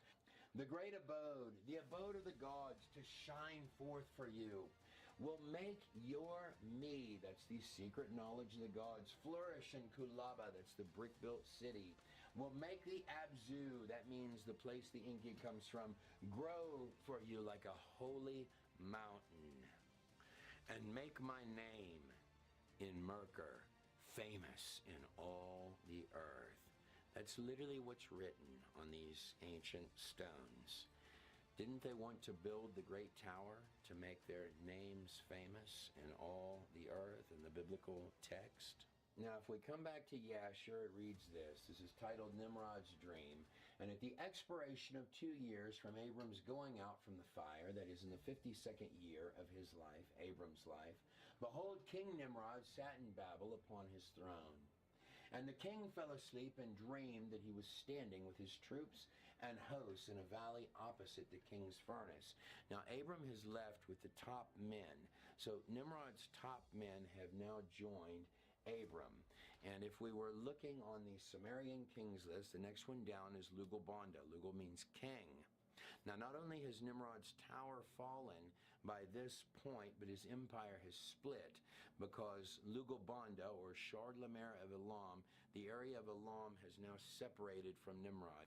Shardlamer of Elam, so the empire of Nimrod has split. In short, at the point that Nimrod's having this dream, his empire is far weaker than it was previously at the time of the building of his Tower of Babel. And he, Nimrod, lifted up his eyes, and he saw a man with the likeness of Abram coming forth from the fire and coming forth from the furnace. And he came and stood before Nimrod and drew his sword, and then sprang to the king with his sword, and the king fled from the man, for he, Nimrod, was greatly afraid. And the king looked, and there were 3 men. Remember, Abraham had these 3 visitors that came who would ultimately go over to Sodom and Gomorrah. But these 3 men that Nimrod saw, they were clothed in princely dresses as the garments of kings, and they had the appearance and majesty of kings. And then the king sees this river and this strange egg as the dream continues, which seems very awkward and weird. But what's interesting about this is his second down in command, according to the Sumerian kings list, who's Lugal-Banda, will actually take over the empire next, the father of Gilgamesh. That Lugal-Banda has this strange Anzu bird who will tell him occult things and who will begin telling him, why aren't you, you're the one doing all the work for the empire, why is it that Nimrod or Merkur is running the empire? And this is what causes the division. But in Nimrod's dream, he sees this river that turned into an egg before the king, and there came forth from the egg a young bird, which came before the king and flew at his head and plucked out the king's eye, like the iron that came up there. The Antichrist has one eye. He has an eye that's darkened or injured in that's what you're reading of the end-time Antichrist. But this is Nimrod's dream, that this bird came out and plucked out one of his eyes. And the king was grieved at the sight, and he awoke from his sleep, and his spirit was agitated, and he felt a great terror upon himself. And in the morning the king rose from his couch in fear, and he ordered all of his wise men and his magicians to come before him. And then the king Nimrod related his dream to them. And a wise servant of the king, whose name was Anaki, is this where we get the Anaki? answered the king, saying, "This is nothing but the evil of Abram and his seed, which will spring up against my Lord and King in the later days."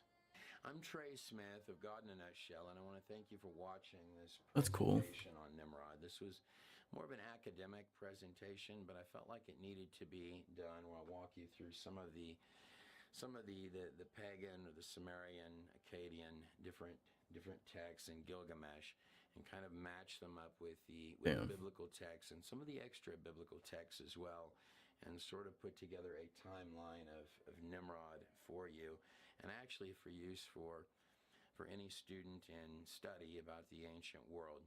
And I hold on my line in the study of any of these things. A lot of these ancient texts are messy, so the line I use quite frequently is, if it's not right, it's probably fairly close. Over at God in a Nutshell. Yeah, the only person I know that would like decode all this shit. Some of these things that are far more glittery, I guess is a way to put it. But also, I've held back from this presentation the death of Nimrod, because in the beginning of our Joseph film, Joseph Rises, and that's one of the more incredible films that we've made at God in a Nutshell. Joseph and his coat of many colors, I think, has tie-ins that a lot of people don't realize with with Nimrod, as interesting as that seems. And I'd kind of like to save that back, because the presentation there is I believe the Lord helped me put that together. The death of Nimrod and the tie-in with Joseph. And it would be from the family of Abraham that Nimrod would actually find his death. And it would be from Abraham, through which you get Jesus Christ, that the death of these dark empires begun by Nimrod would actually occur. So it's actually a 2-in-1. I'm Trey Smith of God in a Nutshell. I want to thank you for watching this video, and I want to thank those of you who are partners and who visit godinanutshell.com. God bless every last one of you and your families on the other side of the screen. Well, that was interesting. A little bit cringy, but that was interesting.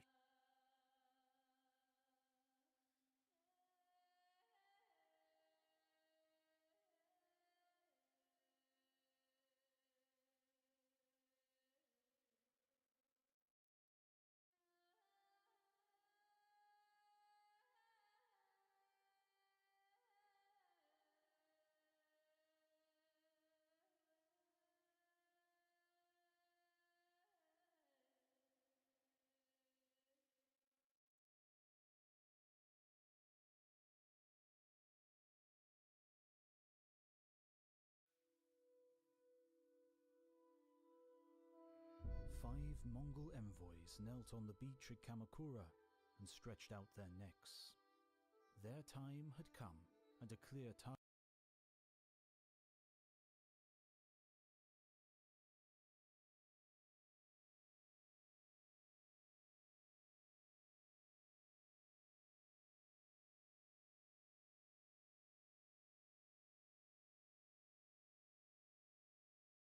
I'm with it.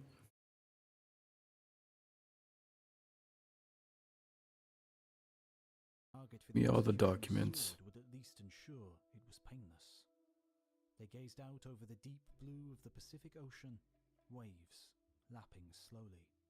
How they wished their final sight could have been an ocean of grass swaying softly in a steppe breeze. Their hearts were calm as the blades descended upon their naked necks. They would be revenged. This execution of ambassadors was how Hojo Tokimune, the Shiken, head of the shogun's government and ruler of Japan, gave his definitive answer to Kublai Khan, Emperor of China, son of heaven, Great Khan of the Mongols. He Genghis Khan's son, if I'm not mistaken. would not submit. Not now, not ever. Mount Fuji's shining peak loomed over the headless Mongol warriors. Soon after, Kublai sent another 5 men. This time, there would be no negotiation. They came to announce one thing: invasion. It would be the biggest seaborne attack the world had ever seen. These new envoys met the same end, but they were not granted the honor of dying in Mount Fuji's blessed shadow. Their blood stained the western beaches where their compatriots had tried to land in Kyushu a year before. For the first invasion had come in November 1274. Great Korean ships replete with Mongol battle regalia and tipped with grotesque figureheads, still living Japanese islanders from the outlying domains of Tsushima and Iki were nailed, screaming hideously, to the prows. The armada stretching to the horizon obscured the waters and made land in Hakata Bay, northern Kyushu. Tight ranks of soldiers descended from the ships into the water and marched in formation, shields held high up onto the beach. This phalanx warfare was unfamiliar to the defending samurai. They were confused. When were they supposed to shout their challenge? To whom? How would they know if opponents were of appropriate rank? One of the defenders made up his mind, lifted his great bow, took aim at a mounted officer, and let fly.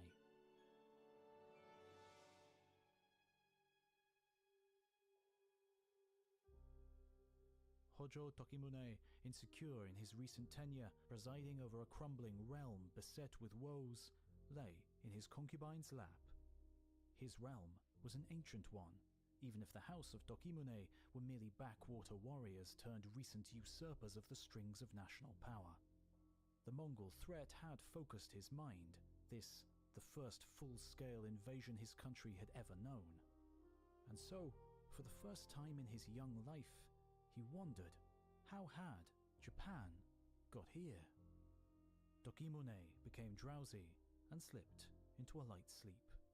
He dreamed slowly, vividly, and fitfully of a Japan not now as it was, but as it had been, back into the mists of forgotten time.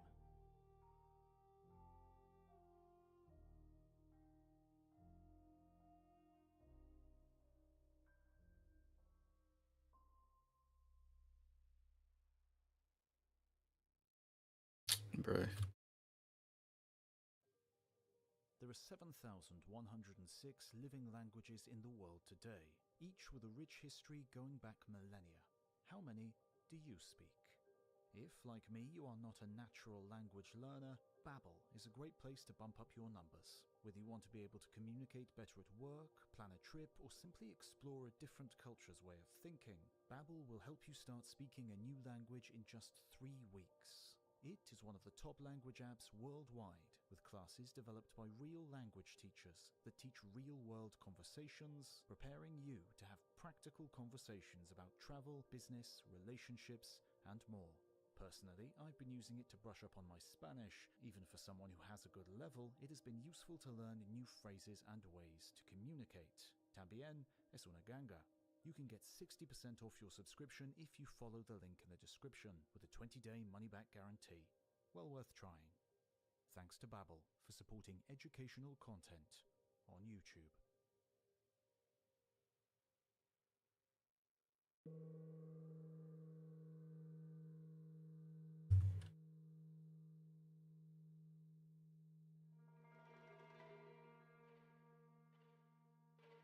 Hereupon, regretting the errors in the old words and wishing to correct the misstatements in the former chronicles, Her Highness Empress Regnant Genmei, on the 18th day of the 9th moon of the 4th year of Wado, commanded me, Yasumaro, to select and record the old words and dutifully to lift them up to her.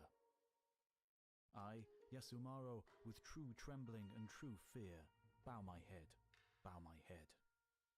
Court Noble Futo no Yasumaro, Upper Division 1st Class, 5th Rank, 5th Order of Merit, paused in his writing, shifted his knees ever so slightly to render his kneeling position a little more comfortable, dipped his fine brush into the pitch-black ink, and started his great endeavor, a work to last for all time.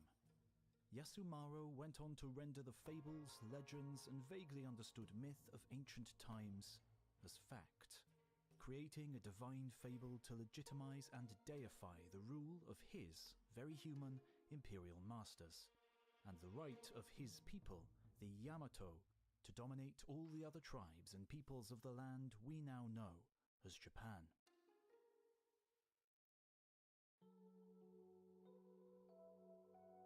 described how Izanagi and Izanami first created the islands, mountains, rivers, herbs, and trees, with drops of water from a coral spear. Then they begat the Lord of the Universe, the Sun Goddess Amaterasu, the greatest of their divine children. She sent her grandson, Ninigi no Mikado, to Earth as the first ruler of the land.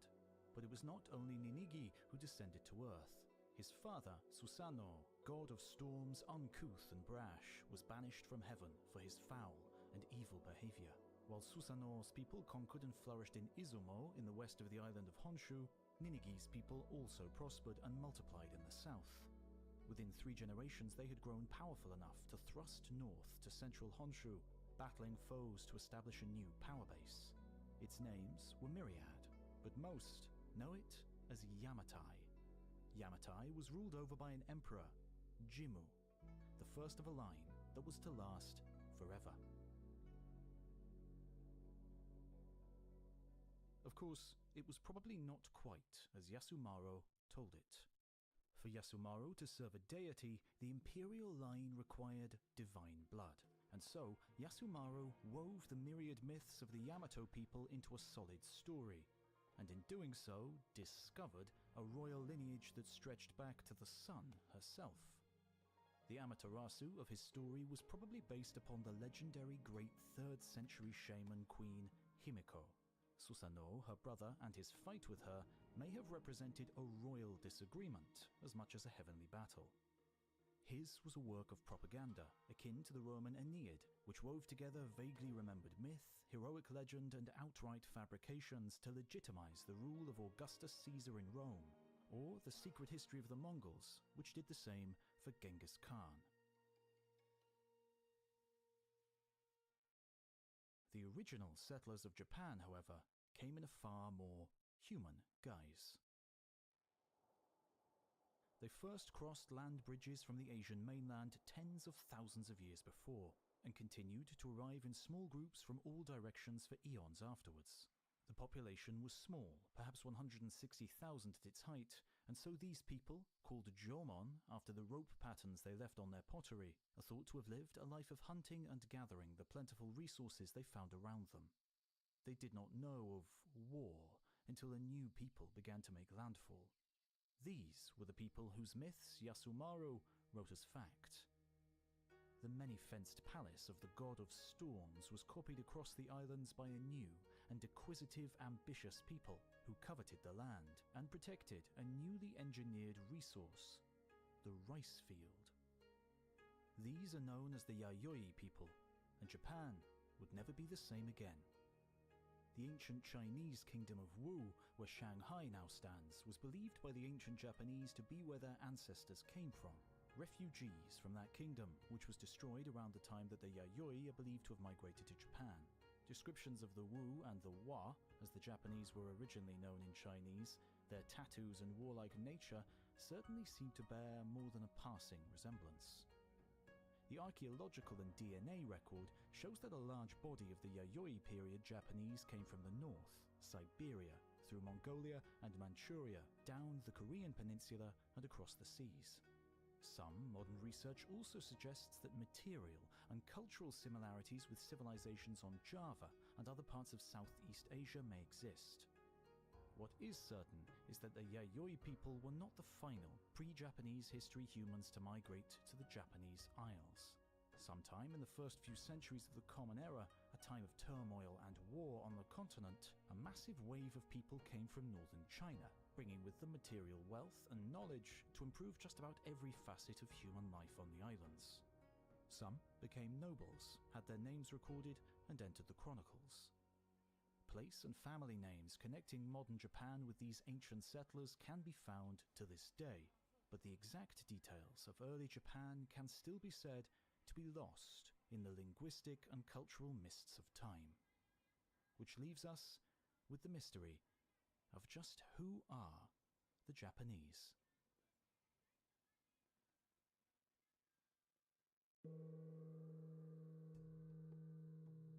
The country formerly had a man as a ruler. For some 70 or 80 years after that, there were disturbances and warfare. Thereupon, the people agreed upon a woman. Bruh, Her name what? was Himiko. she occupied herself with magic and sorcery, bewitching the people. Though mature in age, she remained unmarried.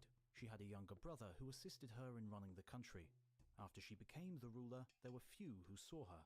She had 1,000 women as attendants, but only one man. She resided in a palace surrounded by towers and stockades, with armed guards in a constant state of vigilance.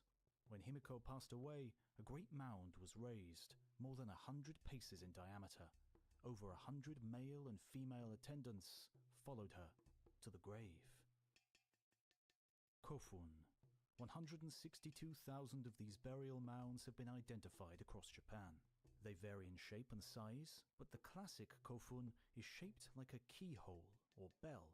The longest is over 400 meters. The burial chambers are of stone. Unlooted ones have been found to be adorned with paintings of court life and filled with useful accessories for the afterlife. The prehistoric, semi-legendary age recorded in the Chinese classic Sanguo Ji, record of the Three Kingdoms, not only told of the enthronement of Queen Himiko, her spinning of spells to pacify the realm and an influx of people from lands over the seas, it also saw the dawn of these massive, megalithic engineering projects. Despite her pure white robe of mulberry fibre, the warm evening and the flaming torches, a shiver of pure ice rent the girl's heart as she saw the mound, which would be her resting place. But she steeled herself, the Magatama charms which adorned her body rattling while she danced her destiny as a heavenly lady-in-waiting to her deceased mistress, ruler of Yamatai, queen of Wa, friend of Wei dynasty China, Himiko. Despite her fear and misgivings, the young girl's heart brimmed with pride to fulfill this duty. There never would be another such as her dead queen. Himiko had woven a spell over Yamatai with Kido magic. The sorcery had wrought peace where once there had been war, prosperity where once there had been none. The people loved her, yet none could set their eyes upon her. Even the 1,000 maidens who served her were ignorant of her face. The queen would admit only one person to her presence, her brother. This man served her food and wine and communicated laws and judgments to her flock. Himiko's most astonishing achievement had been sending 4 diplomatic missions to far-off China with gifts of slaves and the highly prized fine, strong cloth for which the queen's land was justly famous. In return, treasures, the likes of which had never been seen before. Beads, bronze mirrors, and most prized of all, swords, military banners, and an official seal pronouncing her friend and ally of the Wei dynasty. Himiko and her chief envoys were symbolically appointed to the highest ranks in the Wei Chinese military. Her magic had extended across the oceans and bewitched the Chinese ruler into giving her his greatest honor.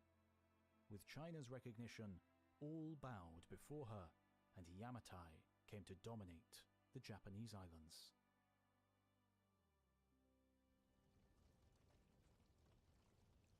But, as is the way of things, the great queen breathed her last, and the people of Yamatai raised a great mound, a kofun, over her burial chamber. 100 youths and maidens were selected to serve her until the end of time, and the young girl, shivering in the summer evening heat, was one. She danced on past the crackling flames into the kofun mound, and on to the eternal afterlife.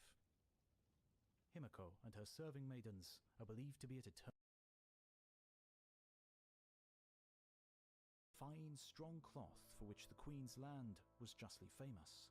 In return, treasures, the likes of which had never been seen before.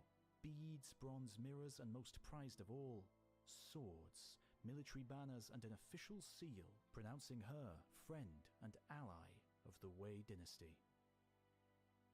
Himiko and her chief envoys were symbolically appointed to the highest ranks in the Wei Chinese military.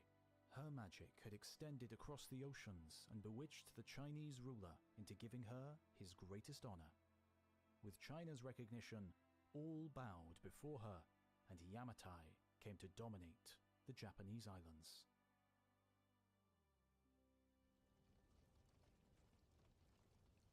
But, as is the way of things, the great queen breathed her last, and the people of Yamatai raised a great mound, a kofun, over her burial chamber.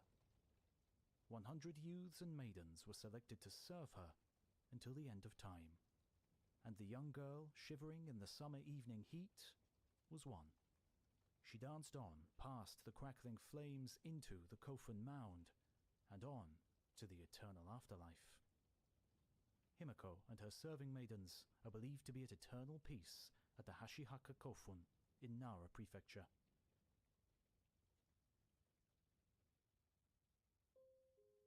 Assassination and murder followed. More than 1,000 were thus slain. A relative of Himiko named Iyo, a girl of 13, was then made queen, and order was restored. Zheng, an ambassador from Wei, issued a proclamation to the effect that Iyo was the ruler. This set a pattern in Japan. Throughout ancient times, women's status was high, and female monarchs repeatedly enter the chronicles. Some, like Empress Jingu, beat the drums of war.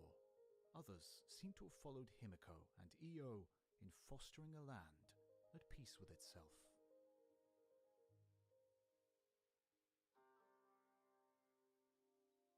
This doctrine is amongst all the doctrines the most excellent, but it is hard to explain and hard to comprehend. Even the Duke of Zhou and Confucius could not attain a knowledge of it. This doctrine can create religious merit and retribution without measure and without bounds, and so lead on to a full appreciation of the highest wisdom. Every prayer is fulfilled, and naught is wanting. The people who made the Japanese islands their home did not forget about the lands their ancestors had come from, nor about the gods of those lands which they brought with them to become the gods of the religion we now know as Shinto.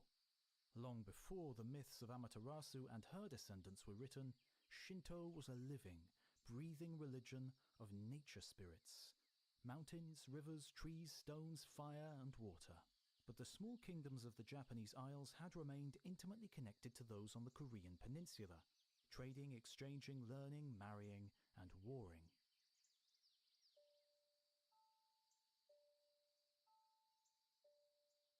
Embassies were exchanged, noble and royal marriage alliances forged, technology transferred, and missionaries sent.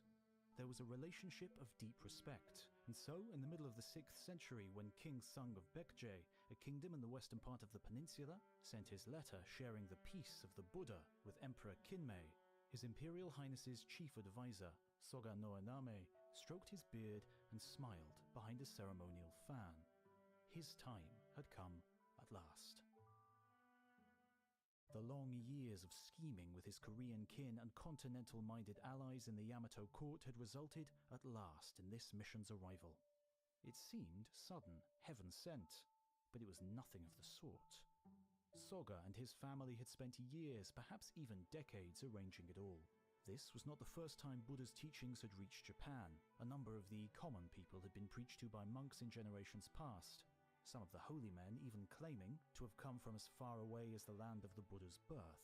But such common, barefoot migrant priests received no patronage, and even less aristocratic interest. Soga Noename's family had been aware, perhaps even secret followers of the teachings for generations. He knew both that Buddhism was salvation for his sovereign and a way of concentrating power in his own hands. He would be the first noble of consequence to take up Buddha's banner. He and his clan would hold it aloft in battle, claiming the divine power to smite and confound their foes. But nature, or maybe the old Shinto gods, it seemed, did not agree with Soga's new religion. Plague broke out, and Soga's enemy at court seized upon this as proof that the true gods of the land were insulted. And Emperor Kinmei, in a fearful rage and in mortal fear for his life and kingdom, ordered Buddhist temples destroyed. It would be left to Soga Noename's descendants to reclaim the Buddhist mandate. The army of the imperial princes and the troops of the ministers were timid and afraid, and fell back 3 times. At this, the imperial prince Shotoku, his hair being tied on his temples, followed in the rear of the army. He pondered in his own mind, saying to himself, "Without prayer we cannot succeed." So he cut down a tree and swiftly fashioned images of the 4 heavenly kings. Placing them on his top knot, he uttered a vow.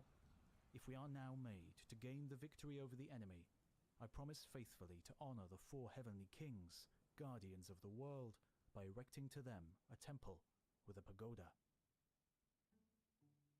And so, Prince Shotoku swept to victory. When he was appointed head of government under his aunt, Japan's first and longest reigning female empress regnant Suiko, he made Buddhism the state religion. Together they established temples, sent embassies to sway China, established a calendar to understand the heavens, and a constitution to enshrine both Buddhism and Chinese Confucian order as the guiding principles of life, at least for aristocrats in the new nation, which within a century would become generally known by a term he is said to have invented, the land of the rising sun, Nihon, or Japan. From the chaos and tribal infighting of the 5th century, Shotoku and Suiko established the roots of a stable state, which would in time come to dominate the 3 main islands, Honshu, Kyushu, and Shikoku, and impose semi-vassal status on the wild tribes of the north and the tattooed Amami Island peoples of the far south. Future religious and secular leaders would claim that he came to them in visions and dreams, inspiring them to great deeds and profound spiritual understanding. In his vision, his accomplishments, and the recognition granted him down the ages, Prince Shotoku can justly claim to be the father of the nation we now know as Japan.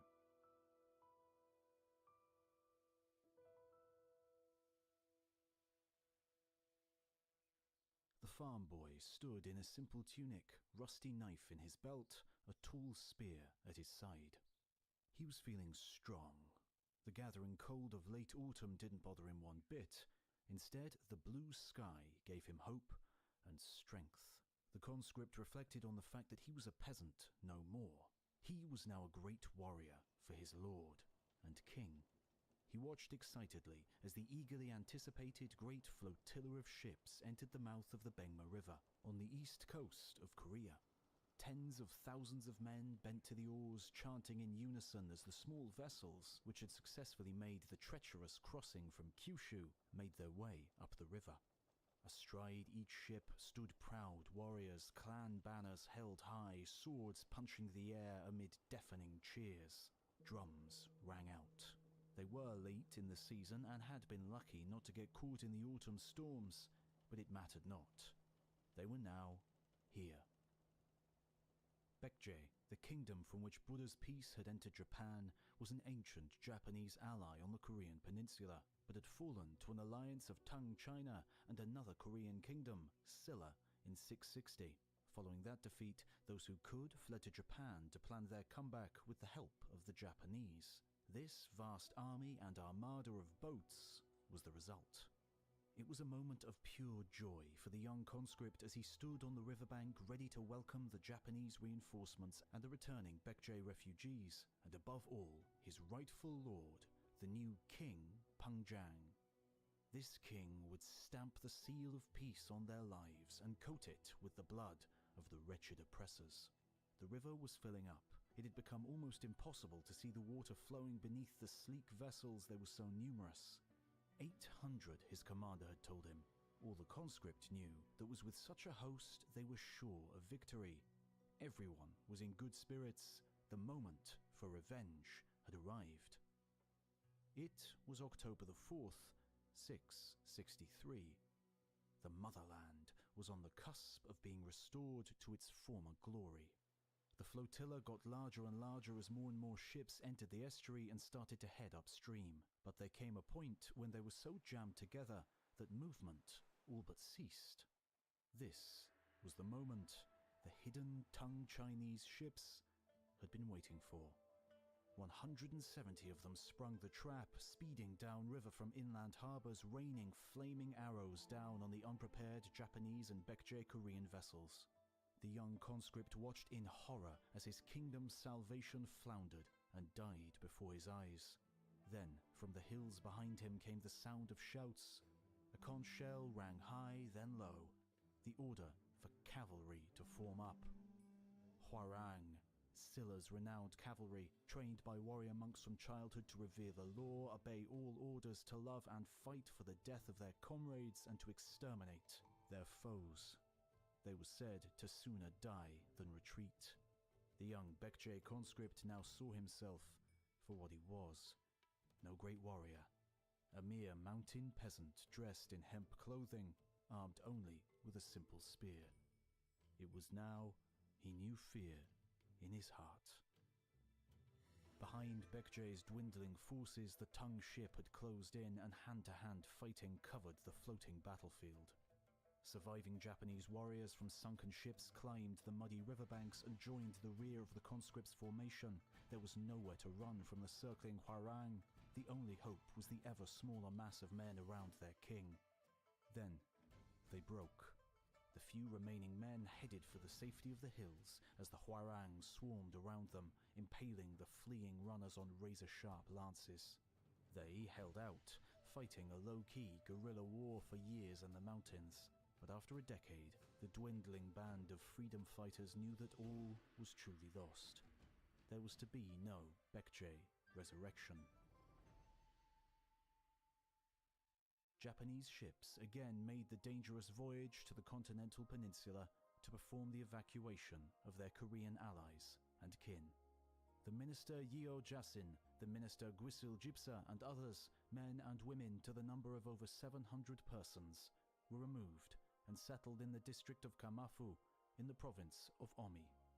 As Bekje fell, all those who could, perhaps many thousands in all, escaped to the Japanese islands with the retreating Japanese troops, and in the decades following, they were welcomed and integrated into society and national political systems.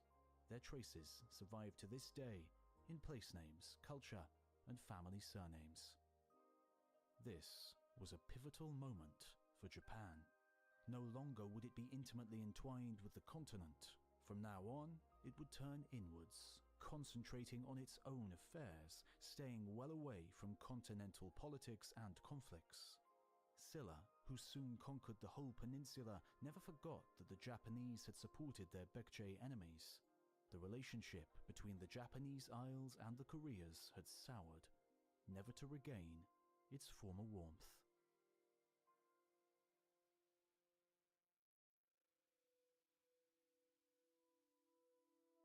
In ancient times, the kings of the Yin dynasty restored their country after transferring the capital 5 times. The sovereigns of the Zhou dynasty ensured peace in their country after establishing the capital 3 times. Today, as for the site of Heijokyo, the layout of the 4 animals is in accord with the model. Mountains guard the site in 3 directions, and the divinations suggest good fortune. Oh, I see. We should build a new capital at this site. Materials for construction, as the need arises, should be listed and reported. Plans should be carefully worked out so that they would not be changed subsequently.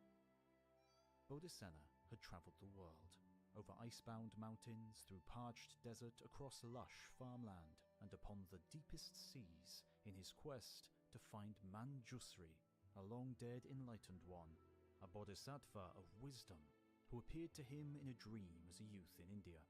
It had taken him years, but now he was reaching his journey's end. Gyoki, the Japanese monk who walked beside him, was Manjusri reincarnated. He was sure of it. They had met before in another time and place, another life, in the presence of the Buddha himself. Gyoki solemnly led Bodhisena onto their destiny, the great city of Heijokyo, Japan's new capital. Nothing like this had been seen before. The land had been unified. No longer was it merely the statelet of Yamato. It was now the land of the rising sun, Japan.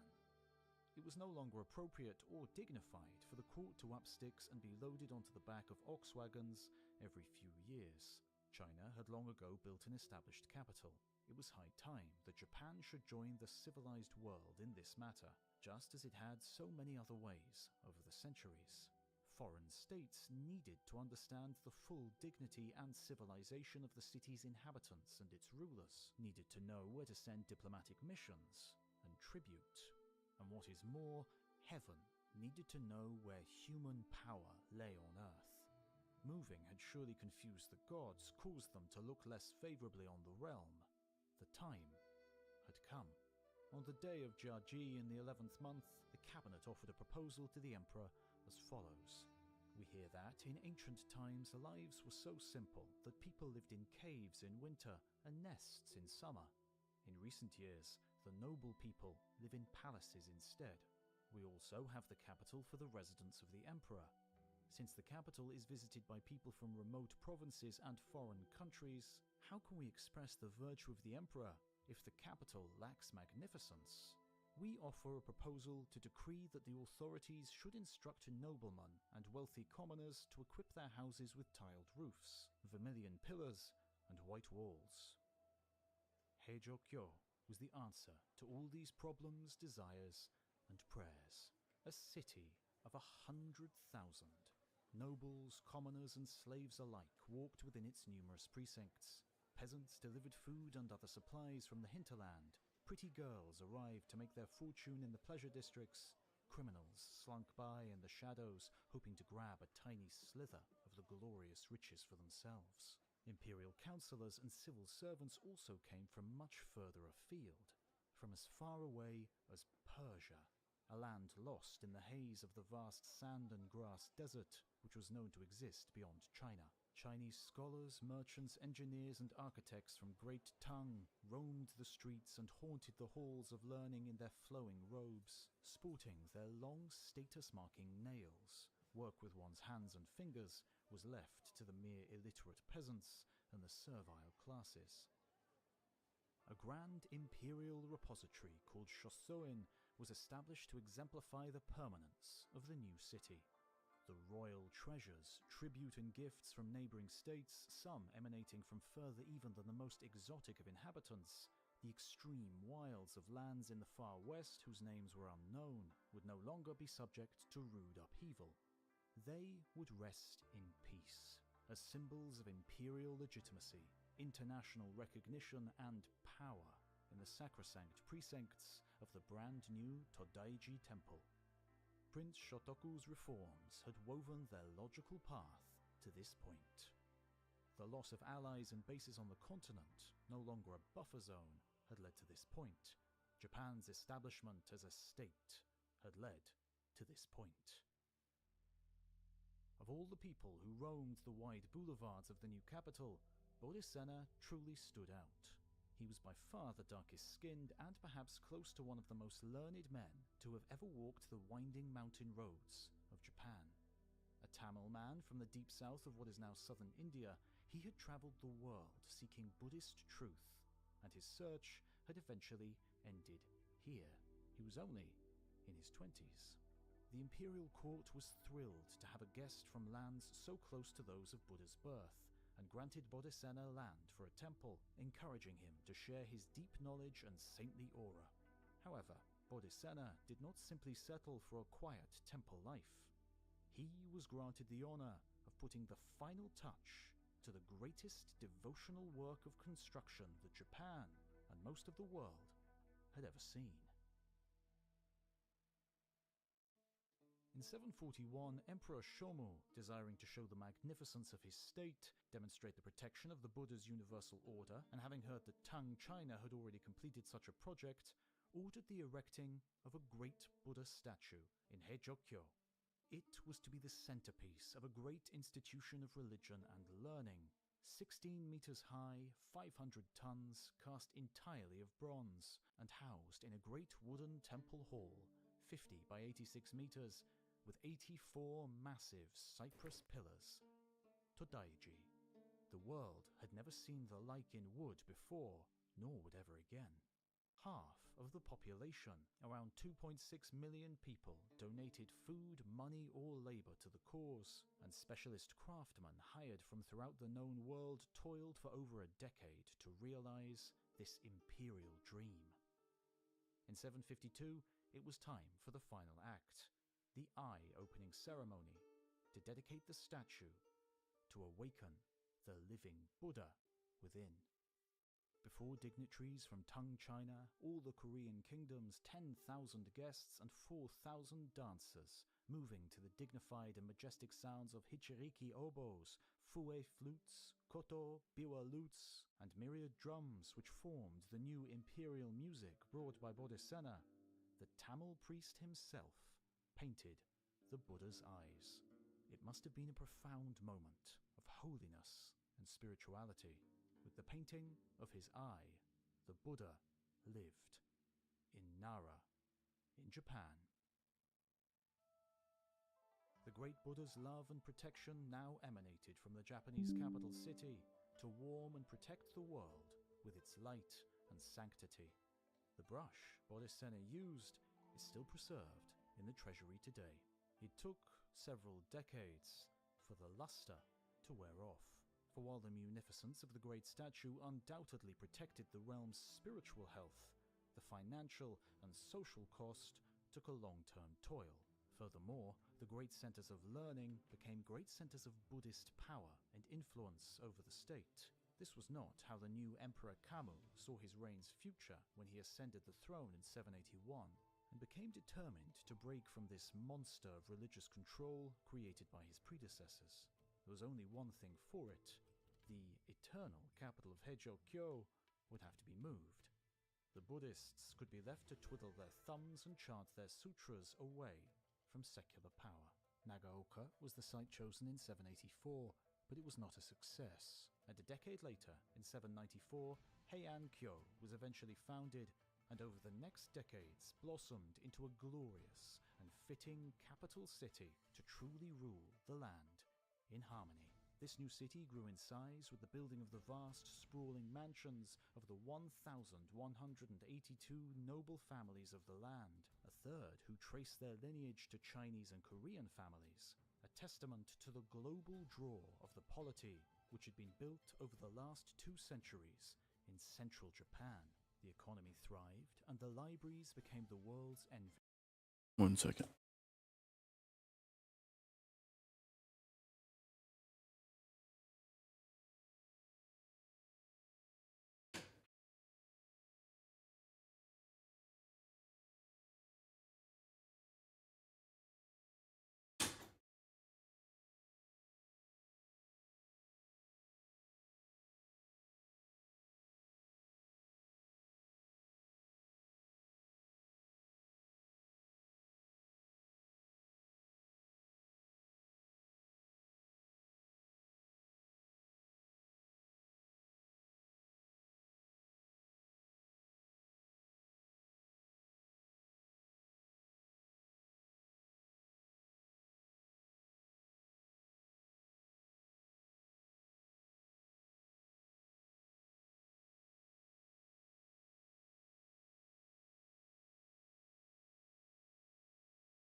with over 1,500 Chinese classics available for the reference of ministers, scholars, engineers, craftspeople, and soothsayers.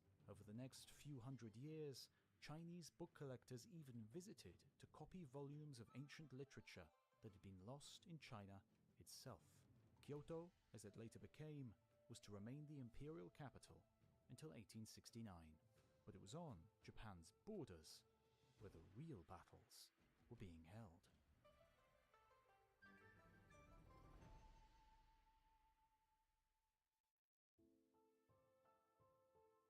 Emishi from the two provinces of Mutsu and Echigo, their wild hearts as yet untamed, have repeatedly harmed our imperial subjects. Accordingly, we have dispatched an officer and have ordered the provinces to mobilize their regiments.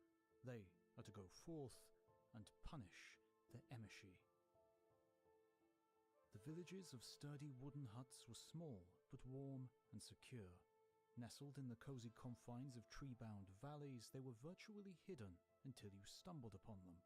The villagers, called Emishi by their would-be invaders from the south, led hard but hardy lives, hunting, trapping, gathering, and reaping the grains of their half-wild paddy fields. Food was plentiful. The gods and spirits of their northern mountains and forests provided abundant resources of every kind. And so why then should they bow to foreigners, pay the fruits of their labor to men and women who lived in far-off palaces? What would the foreigners give them in exchange for this? What more could they need? These people controlled their own destiny, paid tribute to no one, acknowledged no overlord but their own chiefs. Amongst the eastern savages, the Emishi are the most powerful. Their men and women live together promiscuously. There is no distinction of father and child. In winter, they dwell in holes. In summer, they live in nests. Their clothing consists of furs, and they drink blood.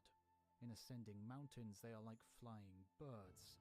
In going through the grass, they are like fleet wolves. What we now think of as Japan was not always Japan. In fact, the remote borders in the north, the west and south are still unfixed and disputed to this day. In the 8th and 9th century, the wild border was far closer to the capital. So close, in fact, that even the marches to the north of what is now Tokyo were a hazy no-man's land, a vague realm of independent and warlike peoples known as Emishi. The ancient Japanese court did not engage in anthropological study to determine exactly who these people were, simply classing these unsubjugated, free peoples as barbarians. But modern research has led us to believe that they were farmers and hunters of mixed ethnicity, composed of peoples similar to those who had settled in the south, but perhaps with a stronger dose of blood from the people we now know as the Ainu of modern-day Japan's extreme north. Periodically, tribes of these Emishi people bowed to their powerful southern neighbors, begged admittance to the tax roll, and were resettled within the burgeoning Japanese imperium. Whether this resettlement resembled the relatively peaceful settlement of Goths and other non-subject tribes as farmers in Roman territory, or represented something more sinister, is unclear. But it is thought that at least some of the settlers were captive women and children, whose still resisting husbands and fathers were then enticed to surrender and join them in exile. However, in the main, the north remained beyond the pale, and the court at Heijokyo decided that something must be done about it. In the early 8th century, several punitive expeditions consisting mainly of infantry conscripts set out, but the skill of the enemy horsemen, cumbersome supply lines, and deep winter snows meant little was achieved. And so, in 774, the emperor decided to do something more definitive. He declared the commencement of the Great Pacification Era. Because military action brings hardship to the people, we have long valued the broad virtue that embraces the myriad things and have eschewed war. But a report from our generals makes it clear that the barbarians have not amended their wild hearts. They invade our frontiers and ignore the instructions of the sovereign. What must be done cannot be avoided. The Heijokyo court were conscripts, mainly from provinces adjoining the barbarian territories. non-professional peasants serving as part of their tax duty, providing their own weapons and armor, and not expecting to be in the field for long. Those who commanded them were chosen for their noble titles as much as their leadership prowess. The Emishi, despite their own recorded testimony being lost to time, seem to have been warriors born, and despite their numerical and equipmental inferiority, could, as with the Viet Minh in Vietnam, attack swiftly from nowhere before melting back into the dense, dark forests of their homeland. While the huge Yamato armies did score some wins, in the main they stumbled around in territory they didn't know, losing men to ambush, getting hungrier and hungrier as their supply lines grew ever longer. An age-old story. The Emishi chieftain Atarui sat atop his fleet horse, his bow as yet unstrung. It was the 5th month of 789. He gazed at the vast enemy force arrayed before him in the valley. Behind the marching Yamato troops sent by Emperor Kamu smoked 800 of his people's homes, raised as the slow-moving infantry progressed towards their doom, because the flaming homes had been sacrificed to a grand plan, an elaborate trap. This advance guard had been lured over the Koromo River by easy pickings and the promise of a seemingly small and easily defeatable Emishi skirmish force of a mere few hundred. The Emishi had stood their ground at first, let the attackers think it was the main force earnestly defending their homes.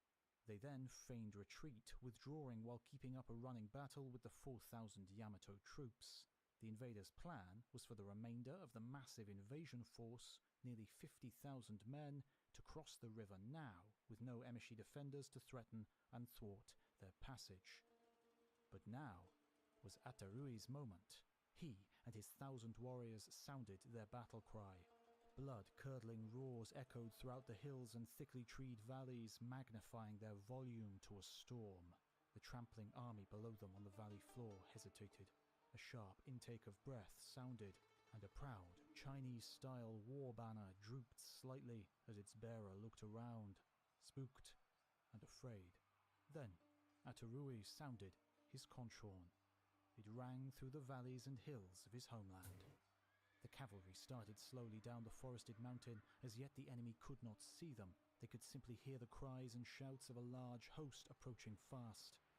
The men on the valley floor's imaginations ran wild. It seemed as if a great horde of riders was bearing down upon them. It was too much. They broke and ran, trampling their once proud war banners beneath their freezing, sandaled feet. Those that managed to reach the river began to wade outwards, towards the safety of the far bank and the troops yet to cross. But these were treacherous waters. They flowed fast. Over 1,000 men succumbed to the depths. 1,250 more survived only by discarding their weapons, a sacrifice to the goddess of this forsaken northern waterway. The army did not attempt another crossing. The commander Kino Kosami issued this report to the emperor. My staff and I have discussed this, and concluded that our best course is to disband the army, return the provisions, and prepare for emergencies. Thus we have sent orders to the various armies to disband and withdraw. More campaigns followed, but in the face of mounting opposition among the population, it was clear that something had to change. And so, after the death of Emperor Kamu, who had invested so much time and energy in this great pacification, the court came up with a cunning plan. In 811, victory was declared. Nothing had changed. The Emishi simply continued their wild and free ways in the way they saw fit. It would be another 400 years before the North was fully integrated into Japan, and it would be cultural assimilation rather than conquest. However, for now, a conch shell of freedom rang through the mountains and valleys of the Emishi's northern homeland.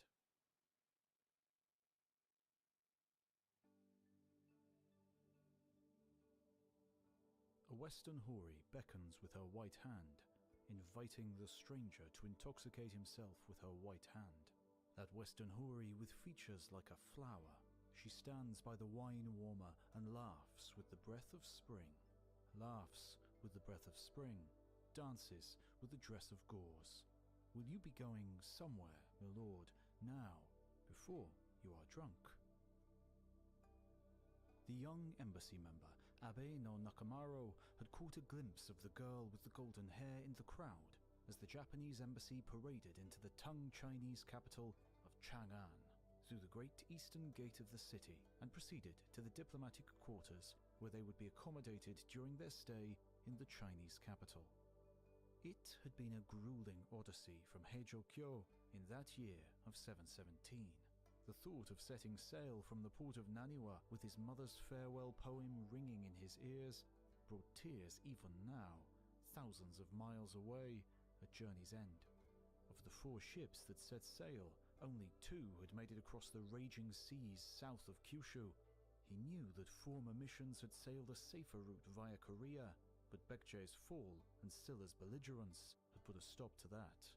Once in China, though, a thing of true wonder had revealed itself, the road and relay station network which stretched unhindered to the farthest borders of the realm, with standardized systems and in great order.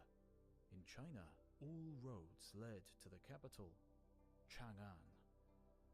The embassy had ridden in official carriages as guests of state, crossing great rivers on stone bridges or regular river-worthy ferries, staying each night in comfortable relay stations and contemplating the vastness of the countryside as the oxen plodded their weary way on the hard road. And now the young embassy member was here, in the center of the world, a city of more than 1 million from all corners of the earth inside the awe-inspiring fortifications, and yet all he could think of was the revealing dress of gauze, the curve of the body revealed beneath, and the outlandish yet oh so enticing hair, like fine golden strands woven through silken cloth. He wondered what type of barbarian she was, whether she had come from the end of the world as he had. He knew that he would be spending months, perhaps years, as a guest of the government, in special facilities, afforded little movement, a gilded confinement. But he would somehow evade the guard, to stroke those long golden locks and discover what lay beneath the gauze dress. This truly was a city of wonders. He would discover the world in Chang'an and return to Heijōkyō to recount stories of his epic adventures. Of that, he was certain.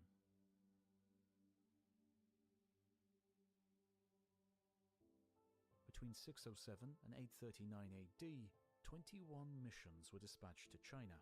The first mission infuriated the Chinese emperor and nearly led to war by insinuating that the 2 nations were equal. The heavenly sovereign of the East respectfully addresses the emperor of the West.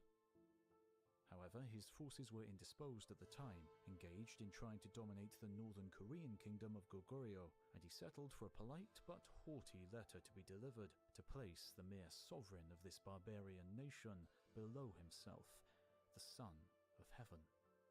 The emperor greets the sovereign of Yamato. Your chief envoy has come and stated in detail your good intentions. We have been graced with reception of the heavenly mandate to rule the universe, and will extend the influence of our virtue to all beings. In our concern to nurture and edify the people, we do not distinguish between near and far. I've heard that the sovereign resides beyond the sea and treats his people with benevolence, that peace reigns within his country, that people's customs are harmonious, and that they are of an honest nature. You have come from afar to bring tribute. We are delighted with this splendid demonstration of your sincerity. The chief envoy, Ono no Omi Imoko, reported that Sui China was an admirable country whose laws are complete and fixed, and set the scene for the next 2 centuries of exchange, during which Japan acquired knowledge of religion, laws, technology, cuisine, agriculture, industry, culture, fine Chinese manufactures, and perhaps most importantly, respect on the world stage and senior rank in the hierarchy of nations. It, however, had to grit its teeth and accept the barbarian status which the Chinese bestowed. in the end, Abe no Nakamaro never did return home, dying in Chang'an aged 72 in 770. To this day, he remains deeply respected, a symbol of peace and mutual friendship in both China and Japan. When I look up into the vast sky tonight, is it the same moon that I saw rising from behind Mount Mikasa at Kasuga Shrine all those years ago?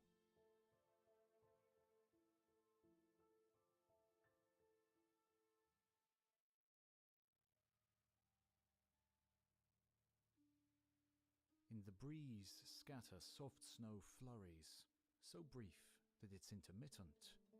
Fall is sad, indeed. It was the end of the 10th century, a time of weak central rule and chaos in the countryside. Indeed, for the past century or more, the entire world had been in turmoil. The Vikings were ravaging Europe, the minor kingdoms in Central America were in swift decline. China was divided by conflict and epidemics raged throughout the globe. In Japan, conflict with Silla on the Korean peninsula and the danger of travel in war-torn China had meant that the once glorious diplomatic missions had ceased. Immigration similarly dried up, trade faltered, and the all-important intellectual exchange, on which earlier development had been based, faded into distant memory. The court lost control of the provinces and retreated within itself. Despite this calamity, however, a great flowering of culture was occurring in the now almost ancient 200-year-old capital, Kyoto. Great volumes of poetry were declaimed for posterity, gorgeous clothing recorded in immortal artworks, music and dance of great sophistication composed to be handed down the generations for 1,000 years. And perhaps most wonderful of all, a great literary tradition came into being. The world's first ever novel, Murasaki Shikibu's Tale of Genji, was written in serial form in the early 11th century, and other women, especially those of the court, brushed their witticisms and ironic reflections into diaries, which are still enjoyed to this day. Prime among these female authors, somewhat akin to trend-setting celebrity influences of our modern world, was Sei Shonagon. Fine then, how to be hard-hearted from me you have learned, but to promise, then not come. Who taught you that, I wonder? As far as Sei was concerned, the common people were little better than worms. One occasionally caught a glimpse of them as one travelled through a village, their clothes threadbare, unperfumed and untrammeled by colour of rank, their children naked and gaping. Once she had seen a small boy, no doubt abandoned by his commoner mother, much as animals leave their young to fend for themselves, standing and gaping at her from the side of the road. He did not move, simply stared at her carriage the whole time, gawping. Could anything have been more rude? Sei Shonagon, lady-in-waiting, court chronicler, diarist, and social commentator, had reflected on this and other events. As far as the courtier was I was trying something else once.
concerned, it all went to show just why the court should be kept apart as far as possible from what lay without. She'd even heard that the common people mated without even attempting poetic courting first. The noble lady simply imagined it to be a free-for-all in their hovels. The males did exhibit a modicum of decency by living with their lovers' parents and their begotten offspring, at least until they had had enough and wandered elsewhere, or succumbed to one of the diseases which were of course rampant among the servile masses. Perhaps most astonishingly, however, the females fed offspring with milk from their own breasts, not even having the wherewithal to hire a team of wet nurses to suckle their young. Say herself, who had left a good-for-nothing husband behind when she entered court, had a more refined approach to woo or reject her many lovers, and courteous exchanges of poetry, perfumed letters, half-feigned modesty, well-planned coquettishness, and the disposal and scorning of favours calculated at just the right moment. But even say, the master of the game of love did not always get it right. To be abandoned is my fate, I know so well. Uncomprehending do my tears fall.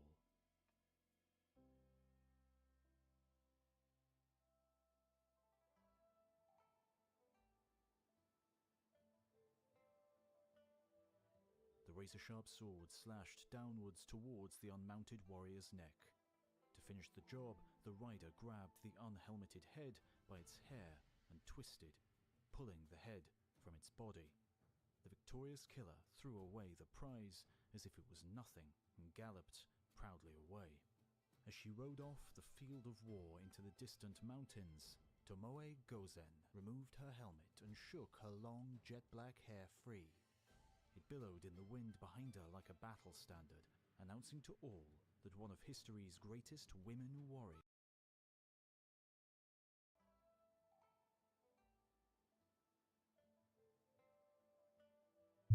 The razor-sharp sword slashed downwards towards the unmounted warrior's neck. To finish the job, the rider grabbed the unhelmeted head by its hair and twisted, pulling the head from its body. The victorious killer threw away the prize as if it was nothing and galloped proudly away. As she rode off the field of war into the distant mountains, Tomoe Gozen removed her helmet and shook her long jet-black hair free. It billowed in the wind behind her like a battle standard, announcing to all that one of history's greatest women warriors had fought her last battle and fought it well. While Sei Shonagon and her noble kin lived their closeted existence in Kyoto, over in the east, events that would have repercussions reaching to the modern age were evolving. A class of clans, connected by hereditary service to a military commander, were emerging. As they served only one lord, they became known by a word which means to serve: samurai. Within 100 years, in the 11th century, at around the same time as the age of chivalry was dawning in Europe, powerful samurai warrior clans were exerting great control over the imperial court. One in particular, the Taira, seemed to be in the ascendancy, and the leader of the clan, Kiyomori, wished to have his 3-year-old grandson installed on the chrysanthemum throne as Emperor Antoku. All seemed to be going very well. In the east, Taira's ancient foe, who had been thought vanquished, the Minamoto clan, led by Yoritomo, raised a host and marched west.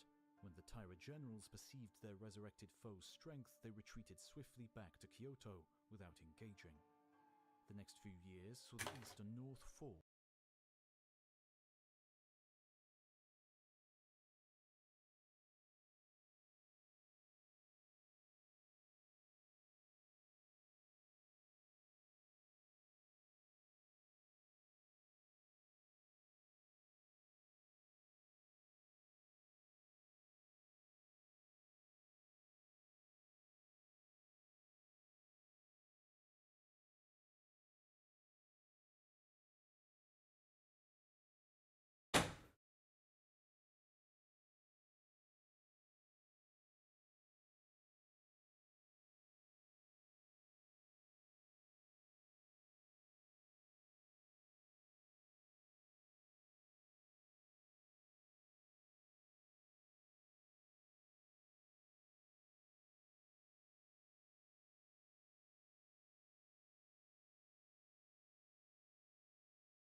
razor-sharp sword slashed downwards towards the unmounted warrior's neck.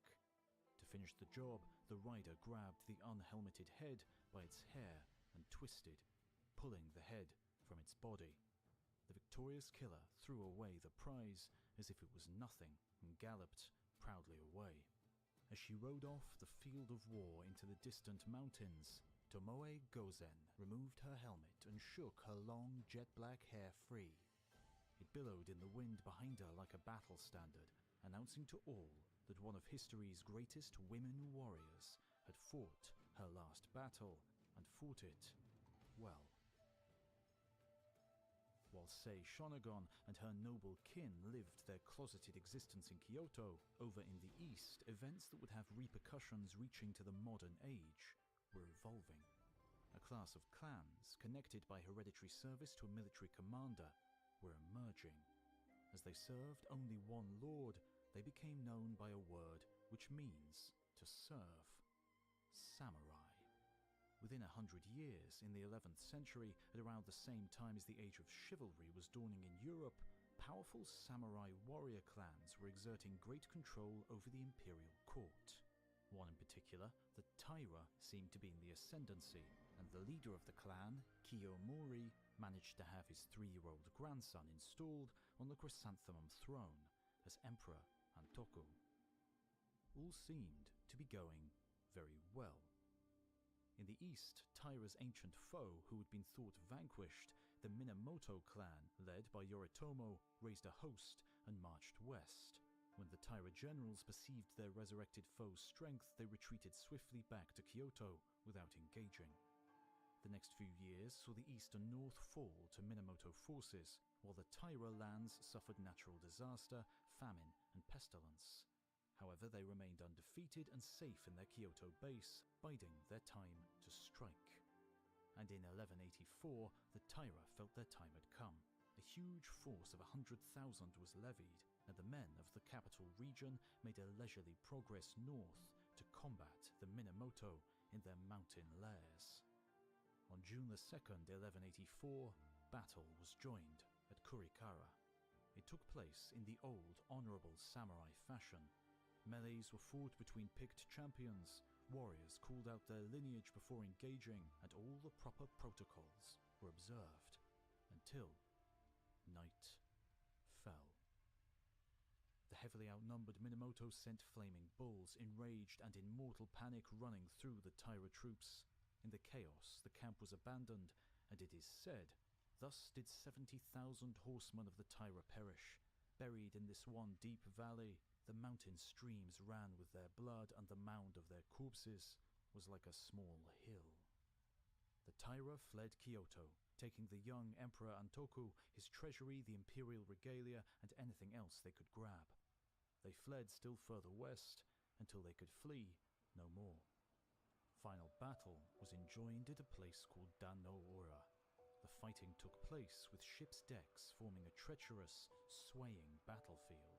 One wrong step and heavily armored warriors, unused to fighting on the sea, would fall to watery deaths.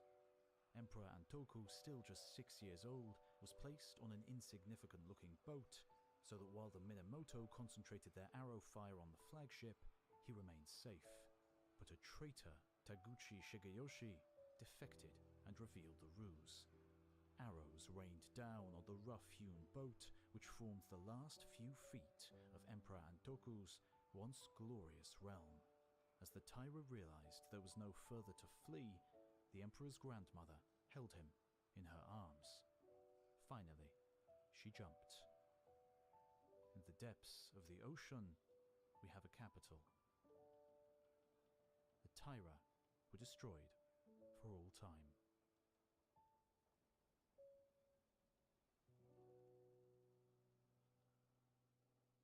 Minamoto Yoritomo was granted the title of shogun, and his warrior-ruled samurai administration swiftly removed political power from Kyoto's hands. Henceforth, true power would be wielded from Kamakura in the east.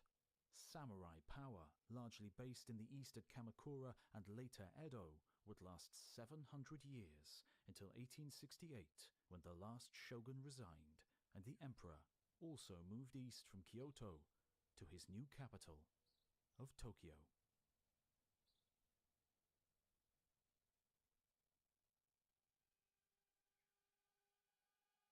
Monks and priests today are fawning and devious, and they confuse the people and lead them astray. Not a single person in the entire population will possess a heart of goodness. There will be nothing but binding and enslaving, killing and injuring, anger and contention. Pestilence will become rampant, comets will appear again and again, two suns will come forth side by side, and eclipses will occur with unaccustomed frequency. Black arcs and white arcs will span the sky as harbingers of ill fortune. Stars will fall, the earth will shake, and noise will issue from the wells. Torrential rains and violent winds will come out of season. Famine will constantly occur, and grains and fruits will not ripen. Marauders from many other regions will invade and plunder the nation. The people will suffer all manner of pain and affliction, and no place will exist where one may live in safety.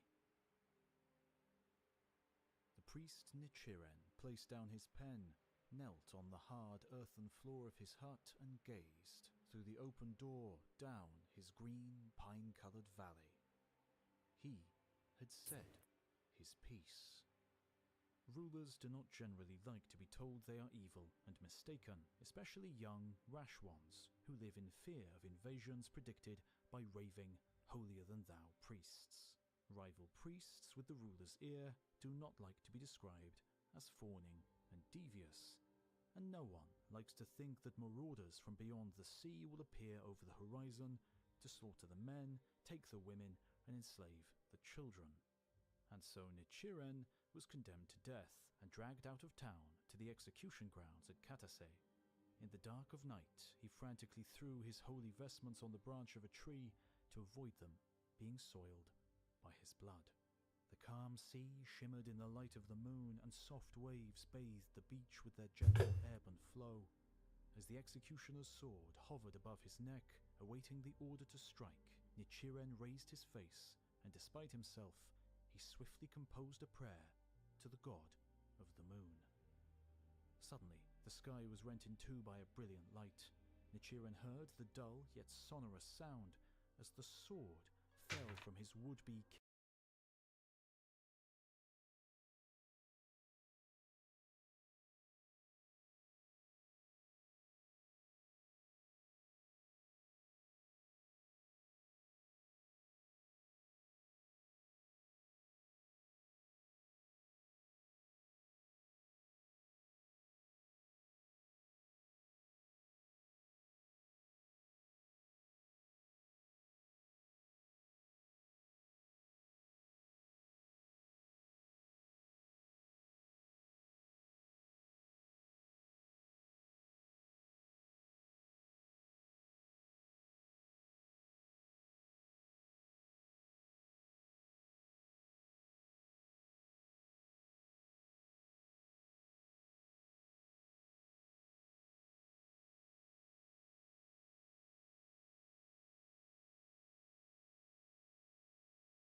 soiled by his blood. The calm sea shimmered in the light of the moon, and soft waves bathed the beach with their gentle ebb and flow. As the executioner's sword hovered above his neck, awaiting the order to strike, Nichiren raised his face, and despite himself, he swiftly composed a prayer to the god of the moon. Suddenly, the sky was rent in two by a brilliant light. Nichiren heard the dull yet sonorous sound as the sword fell from his would-be killer's grasp, and the patter of running feet on the sandy beach. The execution corps fled. Soon the holy man was alone with the sea, the stars, and the moon, his savior. The priest let 2 handfuls of sand seep slowly through his fingers, got slowly to his feet, walked up to where the grass met the sand, retrieved his vestments from the beach where they still hung, and then sank to the ground once more. The divine being had vouched for his virtuosity, saved him from death to continue his mission on Earth. And Nichiren was right. After the relative stability of the shogunate's early years, environmental catastrophe, natural disasters, and weakening government were leading to social breakdown, starvation, and appeared to be ushering in the end of days. But all of that was nothing. As Nichiren had predicted, the horsemen of the apocalypse were about to descend on the Japanese Isles. Mongols. We, by the grace and decree of heaven, Emperor of Great Mongolia, present a letter to the King of Japan. We have pondered that from ancient times, even the princes of small states have striven to cultivate friendly intercourse with those of adjoining territories. We beg that hereafter you, O King, will establish friendly relations with us, so that the sages may make the four seas their home. Is it reasonable to refuse intercourse with each other? It will lead to war, and who is there who likes such a state of things? Think on this, O King. The first letter had arrived in 1266.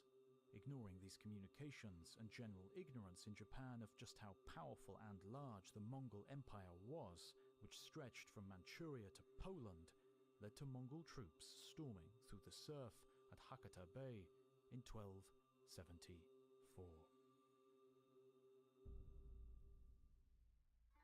The defender's arrow flew shore. The Mongol toppled from his horse and waves closed around him. Then the enemy paused. As one, the men in the rear ranks raised strange-looking short bows. A great wave of arrows darkened the sky, and shieldless, as was their way, the defending samurai fell in droves. Suddenly, thunder roared a short way off, not in the clear, pale autumn sky, but on the ground. Blood and flesh of samurai flew everywhere. Then the thunder pealed again and again. These Mongol devils seemed somehow to have enlisted the very heavens to fight on their side. The samurai turned and fled. They would fight men to the death, but dueling with deities was a very different proposition. The enemy advanced up to the wet beach slowly, letting loose wave after wave of arrows and propelling their grenade-like bombs asunder. The samurai continued a fighting retreat throughout that terrible day. But the enemy came on, unstoppable, invincible, burning, pillaging, killing. Night fell, and in the morning, they were gone. By the time news of the landing reached the young shogun Hojo Tokimune on the other side of the country, a heaven-sent typhoon had consigned many of the enemy's ships to the bottom of the ocean, and the rest scuttling for the safety of Korean harbors. We'll get mine. Japan had been lucky this time. No one knew why, but after that,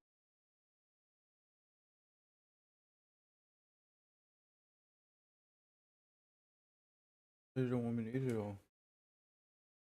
I want me to eat it all.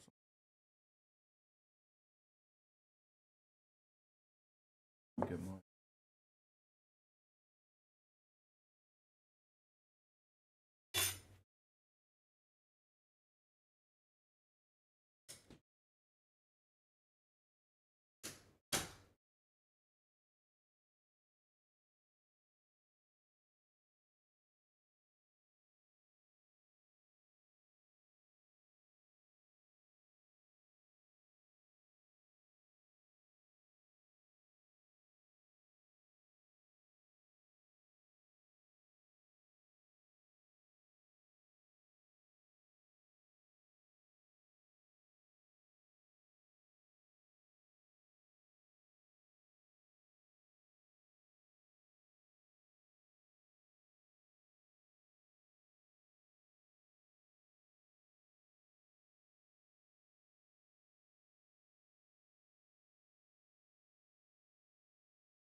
that first day of battle on Kyushu, the enemy had returned to their great ships and sailed away.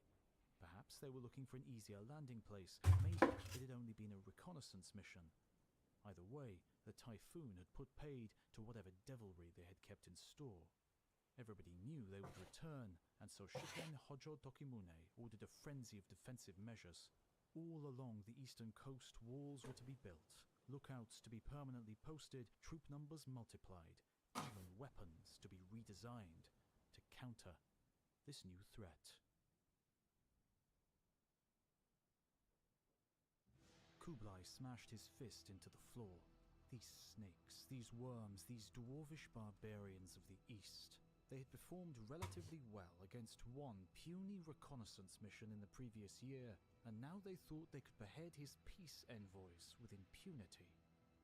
No action could be more heinous. Greater nations had been pulverized, entire cities put to the sword for less. They would pay dearly. A people should know when they've met their match. Kublai's generals, flush from having reunited China under his rule with their recent victory over the southern provinces, now turned their faces eastwards. Lacking knowledge of the sea and remembering the storms that had plagued the first exploratory expedition in 1274, they turned to two Yangtze River pirates, named Zhu Qing and Zheng Xian, for their expertise. Two fleets would sail for Japan, one of 900 ships from Korea and another of 3,500 ships from southern China. They would carry 142,000 men, the biggest invasion force in history, not to be exceeded until the Allied invasions of Normandy in 1944, nearly 700 years later. Shiken Hojo Tokimune was petrified. He knew what his fate would be should the Mongols reach the capital city of Kamakura. It was well known that the Mongols refused to spill monarch's blood, but Tokimune, although a ruler, was in truth merely a regent, not of royal blood. His family had usurped both emperor and shogun. His end would not be swift, and after his behavior towards the envoys, he knew the Mongols would enjoy a degree of creativity in their disposal of him. Wild riders chased him down in his dreams. For once, the young, hot-headed shogunal regent knew fear. To calm him, Tokimune's spiritual counselor, a recent refugee from southern China, the Zen master Mugaku Sogen, told him the story of when the stinking barbaric nomads had reached his temple in China. Mugaku had knelt unmoving on the floor, the only monk who had not fled. The flames of Mongol devastation crackled around him as a lone rider approached, dismounted, and drew his sword for the mortal blow. Mugaku, ignoring the stench of horse and human sweat, raised his voice to a little over a whisper and looked the rough-looking rider in the eye. I searched the universe and found the answer. People are empty. Even Buddha's teachings are void. Your great sword will be as lightning, cutting the spring breeze. The warrior paused, bowed low, and left the monk to live. Mugaku had made his way eastwards to the land where the sun rose and Buddha's law was still revered. Quietly, the aged Chinese monk advised the young Japanese ruler to meditate, to find the source of his cowardice and fear within. Having done so, Tokimune allegedly screamed, "Katsu!" Victory. Mugaku smiled. It is true that the son of a lion roars as a lion. Tokimune sent messengers to the court to request that all temples and shrines pray for victory. Japan was on high alert.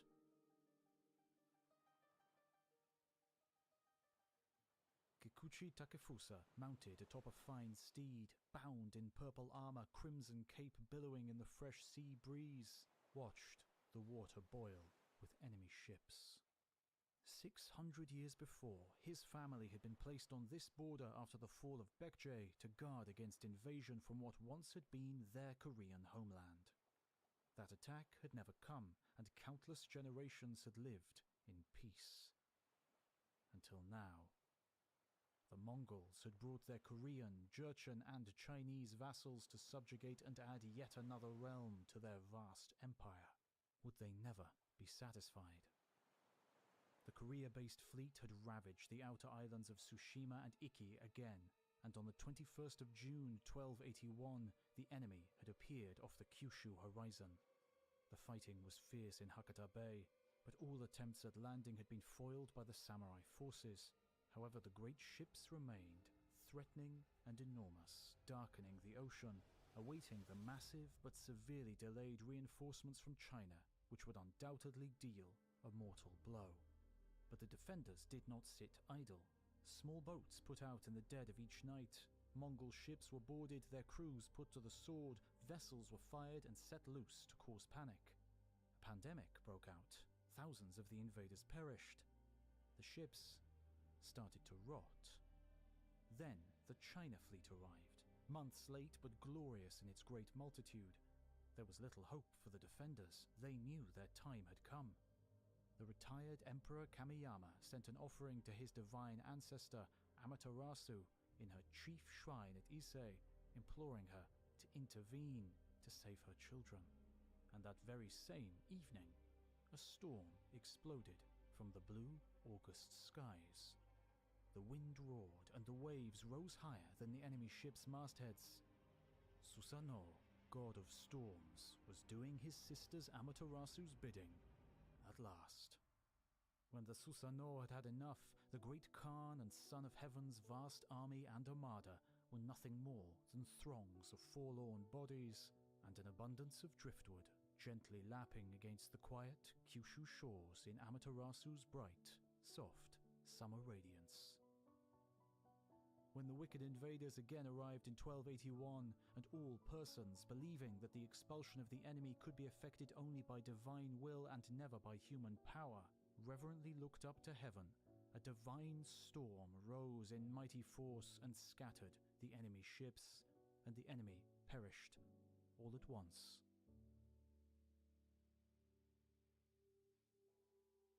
In China, the Mongols never totally recovered from the massive material and morale-seeping defeat, and although their Chinese domination would struggle on until 1368, it had been, in truth, dealt a mortal blow. Against all the odds, Japan's ancient, mythical mother, Amaterasu, with a helping hand from her good-for-nothing storm god brother, had won the day. A new Japanese unity was formed in Mongol fire.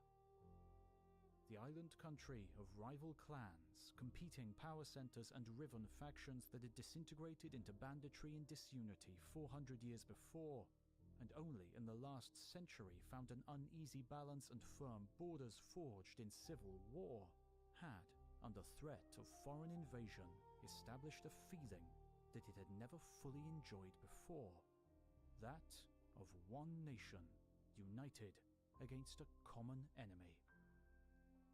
Japan would remain Japan.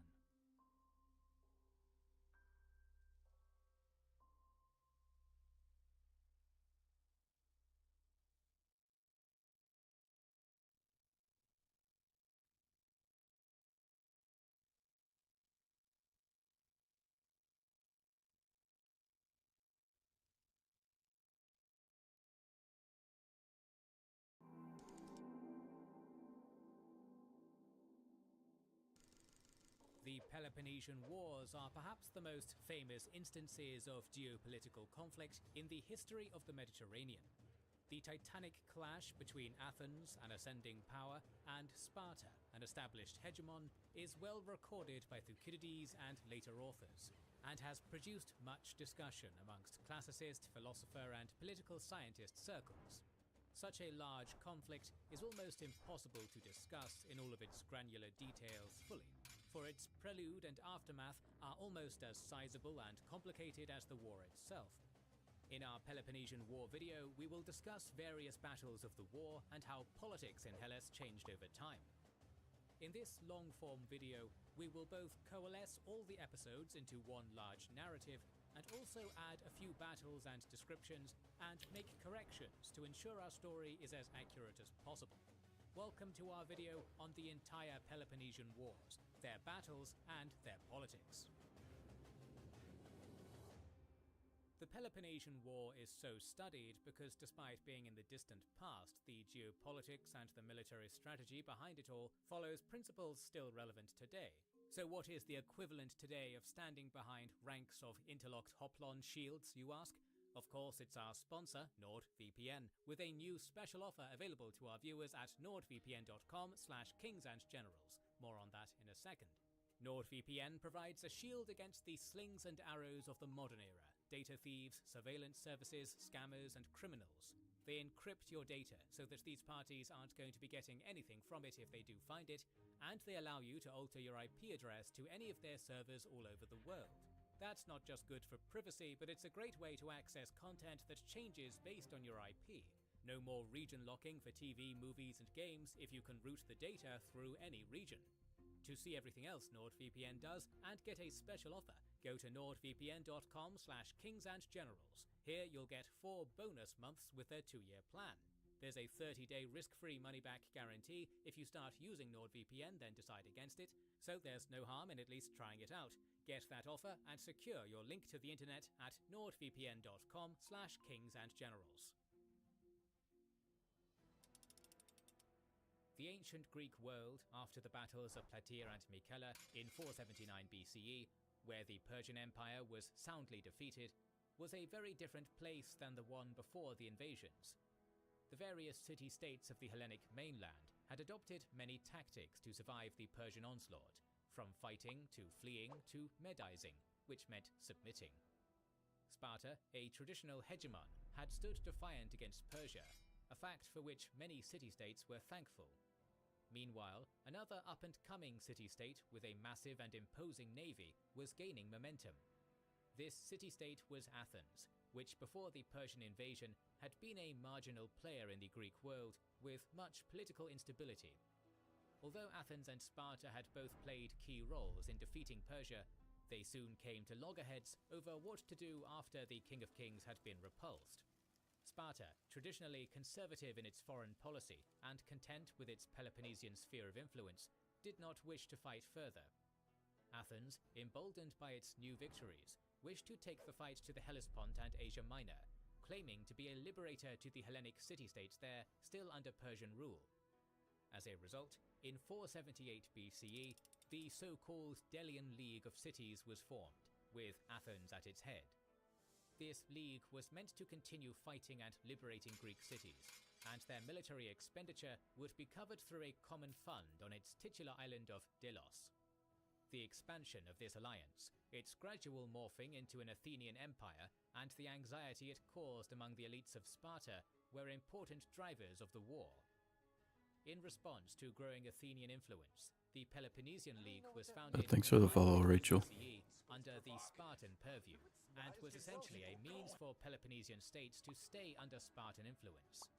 These alliances, much like NATO and the Warsaw Pact during the Cold War, created a delicate balance of power, but many members within each would rebel and try to switch sides during the war itself. In the Prelude to War, described by Thucydides as Archaeologia and Pentakontetia, a noteworthy event was the construction of the Long Walls in Athens in 479 BCE, which drew nervous eyes from Sparta, who looked upon the constructions of a more fortified, militant Athens with trepidation. Themistocles, of Battle of Salamis fame, was sent as an ambassador to Sparta to sort out their differences. Themistocles managed to delay Spartan diplomatic overtures long enough for Athens to begin construction of the walls, and Piraeus, Athens' harbour, was finally linked to the city proper via the Long Walls. Compounding onto this, another moment when Athens humiliated Sparta was the Helot revolt in Messenia. The Helots, the slaves of the Spartan state, were fed up with their particularly cruel treatment under the Spartan regime and revolted. Athens offered to help Sparta quell this revolt, but was rebuked by the proud warrior city-state. Eventually Athens was allowed to help with sieges, because Sparta was only good with hoplite warfare. In the following decades, Athens' political and military prestige continued to grow, as they fought campaigns in the Hellespont, Ionia, and Asia Minor. Major campaigns even took place in 460 BCE in Egypt, though they were largely failures with many losses for the Delians. One particular battle in Cyprus in 451 BCE saw an Athenian victory, but the death of the Athenian commander Cimon. Soon, the vibrant Athenian democracy, with its constantly changing factions, had begun to assert itself as the uncontested top dog within its alliance. The treasury of the Delian League, previously located in the sanctuary in Delos, was moved to Athens in 454 or 453 BCE. These newfound funds, which were meant to support all the League's cities equally, were used for public works in Athens itself, much to the dismay of Athens's allies. In fact, in 451 or 450 BCE, Erythi, a city in Ionia, revolted against Athens, and many allies refused to pay tribute. Nevertheless, Athens's power was not dented. This was in part due to the fact that the funds seized from Delos also assisted with the development of the Athenian navy. Athens continued to export its naval power abroad until the Peace of Callias, which exchanged Cyprus for an Asia Minor free from Persian control. At the same time, Athens continued to expand its influence through the establishment of colonies such as Thurii in Magna Graecia, a traditionally independent part of the Hellenic world under Syracusan hegemony. During Athens's wars of expansion, it was also changing at home, as an innovative young politician called Pericles had initiated multiple democratic reforms, initiating measures against the wealthy. Looking towards the sea, a policy continued by his successors, he invested in the development of a strong navy for the promotion of Athenian trade interests. Many Peloponnesian states fought against Athens, one of which was Aegina in 460 BCE. But the rising naval superpower defeated Aegina, besieging and conquering the city. Soviet historiography has actually called this the First Peloponnesian War due to its role in forging the alliances that followed in the full-scale conflict. It began in 460 BCE with the obscure Battle of Oeno, where the Athenians and the Argives banded together in common interests and defeated the Spartans, and then with the Battle of Aegina, where the Athenians defeated 70 ships of Aegina and subjugated it as a tributary. This war happened in conjunction with Delian campaigns in Egypt, which severely strained their resources, but we will focus on the Hellenic mainland. The Battle of Aegina is itself an obscure battle, but set the stage in the on-and-off conflict. The Spartans rallied their allies, while Athens began its goal of extending influence in central Greece. This is due to Athens' strength at sea being balanced out by insecurity in the Attican Peninsula. As the war began, Megara, which was having territorial disputes with Corinth, requested Athenian assistance and temporarily joined its alliance. This is why, in 457 BCE, two major battles occurred almost concurrently, the battles of Tanagra and Oenophita. The first battle unfolded because of the conflict between the Phocians and the Doric city-states. Sparta sent 1,500 hoplites with 10,000 allied troops, and then marched into the region to tame Phocia. Athens responded by sending its own force, because, according to Thucydides, they were also afraid of Sparta leading internal forces to overthrow democracy in Athens. Tanagra was chosen as the battleground as the Spartans were worried about going through treacherous territory, or through the sea, which the Athenians controlled. The Athenians had 1,500 Argive allies and their own contingent coming up to 11,000. We don't know much about the battle, but the Spartans ended up winning, restored control of the Dorian cities from Phocis, and retreated back to the Peloponnese. Athens regrouped, and then, after 2 months, continued on to Oenophita. There they fought the Boeotians and defeated them, eventually tearing down the walls of Tanagra and then completing their own long walls. However, the war in Egypt began to strain resources for Athens, and they ended up starting to lose ground in Greece as well. Because of that, a temporary truce was brokered by Cimon in 451 BCE. Athens negotiated a peace with Persia in 449 BCE called the Peace of Callias. This treaty solidified Athenian control over coastal Asia Minor, while relinquishing Cyprus to Persia, allowing Athens to return its efforts to the mainland. In the meantime, Sparta was continuing its conflict with Phocia, this time over who got to control the pilgrimage center of Delphi, Sparta initiated the Second Sacred War, marched into Delphi, and kicked out the Phocians. In their place, they appointed Spartan-friendly custodians of the temple. Pericles was at the time considering a restrained foreign policy, but could not allow such a sacred oracle to be under Spartan control. He thus marched back to Delphi and pushed the Spartans out, reinstalling the Delphic custodians. The final battle that we know of from the war is the Battle of Coronea. Thucydides mentions that some Boeotian anti-Athenian exiles tried to return and reassert their rule by seizing territory. Athens tried to assure its Boeotian gains were solidified, and sent 1,000 hoplites under a certain Tolmides. Initial success was had in the capture of Chaeronea, but when the Athenians marched into Coronea, they were ambushed by the Boeotians, who slaughtered many Athenians, including Tolmides. At least I don't gotta start the boss over.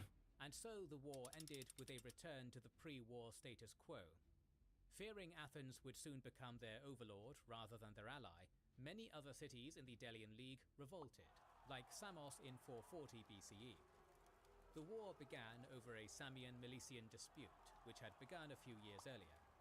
Miletus petitioned Athens for help, and after failed mediation, Pericles went forth with 40 ships, overthrew the oligarchy in Samos, and put a fine on the city. As soon as Athens left, some Samians revolted, and tried to free themselves of the Athenian yoke. This revolt threatened to spread to Mytilene, another Ionian city that was a hub for the region, as well as to Byzantium, Caria, and Chalkidiki. The nearby Persian satrap Pisithunes was also eager to assist the revolt if it spread, and Mytilene would be keen to revolt if the Spartans provided help. Athens sent 70 triremes into the region, crushing the revolt. In the end, neither Persia nor the Peloponnesian League sent help, dooming the revolt into destruction. After this, Athens was the undisputed hegemonic master of the Delian League. Initially, Pericles was a conservative and restrained foreign policy actor, trying to avoid conflict with Sparta. Archidamus II, one of the two Spartan kings, was also keen to avoid conflict, continuing in the long Spartan tradition of restraint and introversion. In fact, in 445 BCE, the two cities had signed the 30 Years' Peace, dividing ancient Greece into spheres of influence between them. This was important as the years between 460 to 445 BCE are considered to be a sort of Cold War between the two leagues, with Argos allying itself with Athens and Megara with Sparta. Eventually, this Cold War would heat up, when the expansion of trade interests caused much friction and led to conflict between Athens and the most powerful secondary actor in the Peloponnesian League, Corinth.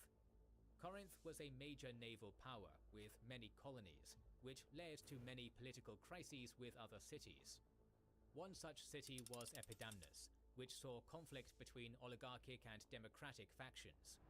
In 435 BCE, a democratic coup took place, expelling the oligarchs to the surrounding Illyrian tribes.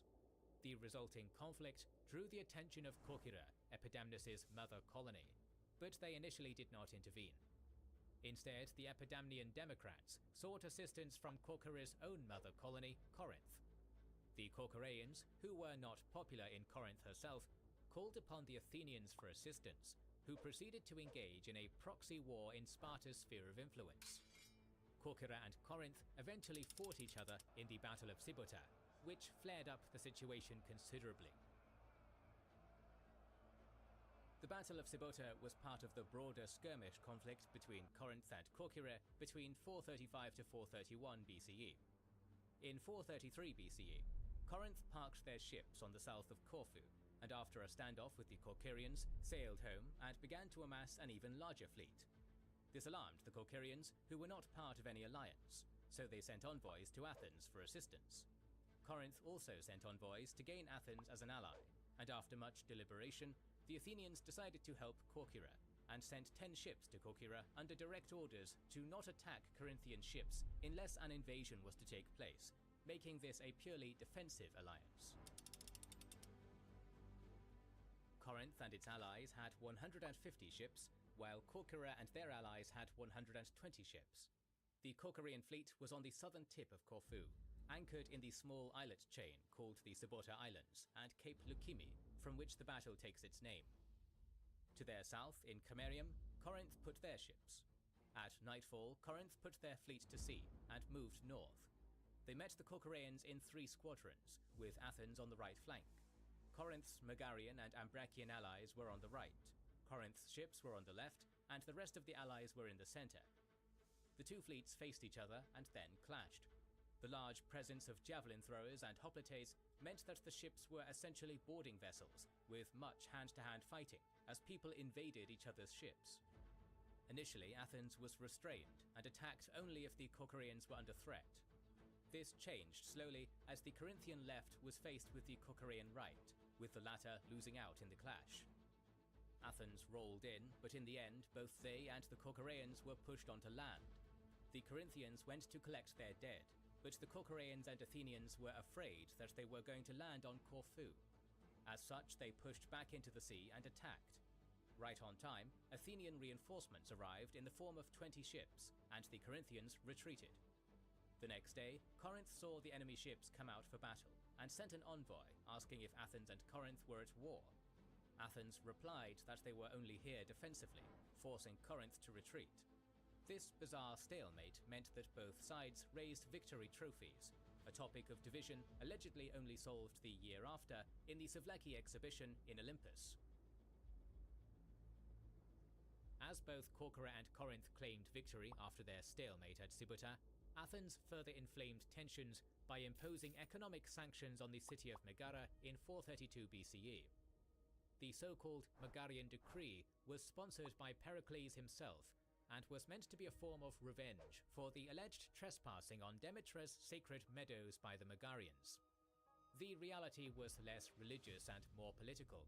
The Megarians had backed Corinth, which made them hostile to Athens. Sparta furiously demanded that Athens forsake the decree, and also insisted they let go of Aegina. However, the Athenians continued to be intransigent, and continued to bully smaller cities in its alliance. One such city was Potidaea, a Corinthian colony which had many ties to its mother colony, including annual magistrate visits. Athens issued an ultimatum to Potidaea to cease all communications with Corinth, and pull down its walls. Potidaea sent ambassadors to both Athens and Sparta, but negotiations broke down, as Athens had already sent troops to enforce the ultimatum. The Potidaeans instantly revolted, and made an alliance with the cities of the Chalcidici and the Bottiaeans, who joined in the rebellion. They were aided by the Macedonian king Perdiccas, who helped their forces move inland to Olynthus. Athens' 30 ships and 1,000 hoplites, under the command of General Archestratus, initially fought Perdiccas, as Archestratus anticipated that the Pontidaeans would immediately comply with the wishes of Athens and increase their tribute. Meanwhile, Sparta and the Peloponnesian League had made some unofficial guarantees to Potidaea, and Corinth sent 1,600 hoplites and 400 light troops to Potidaea as well, under the command of Aristeus. These were informal volunteers, so as to not violate the 30 Years' Peace. In response, Athens increased its commitment with another 2,000 hoplites and 40 more ships, under the command of Callias. After some fighting against Perdiccas, the combined Athenian forces sailed to Potidaea and landed there alongside 400 cavalry, while the Potidaean and Peloponnesian alliance numbered 1,600 hoplites, 200 light troops, and 400 cavalry. Archestratus seized the Macedonian city of Thermi and immediately began a siege of Pydna, with the Athenian reinforcements joining as soon as they arrived. Callias quickly arranged a ceasefire with Perdiccas, as Pericles had instructed him to focus on quashing possible upstart revolts, rather than focus on the Macedonian front. The Athenians were quite happy with this arrangement, and concentrated all their forces against Potidaea. 3,000 Athenian hoplites, their allies, and 600 Macedonian cavalry left Pydna and marched to Potidaea, while their 70 ships sailed along the coast.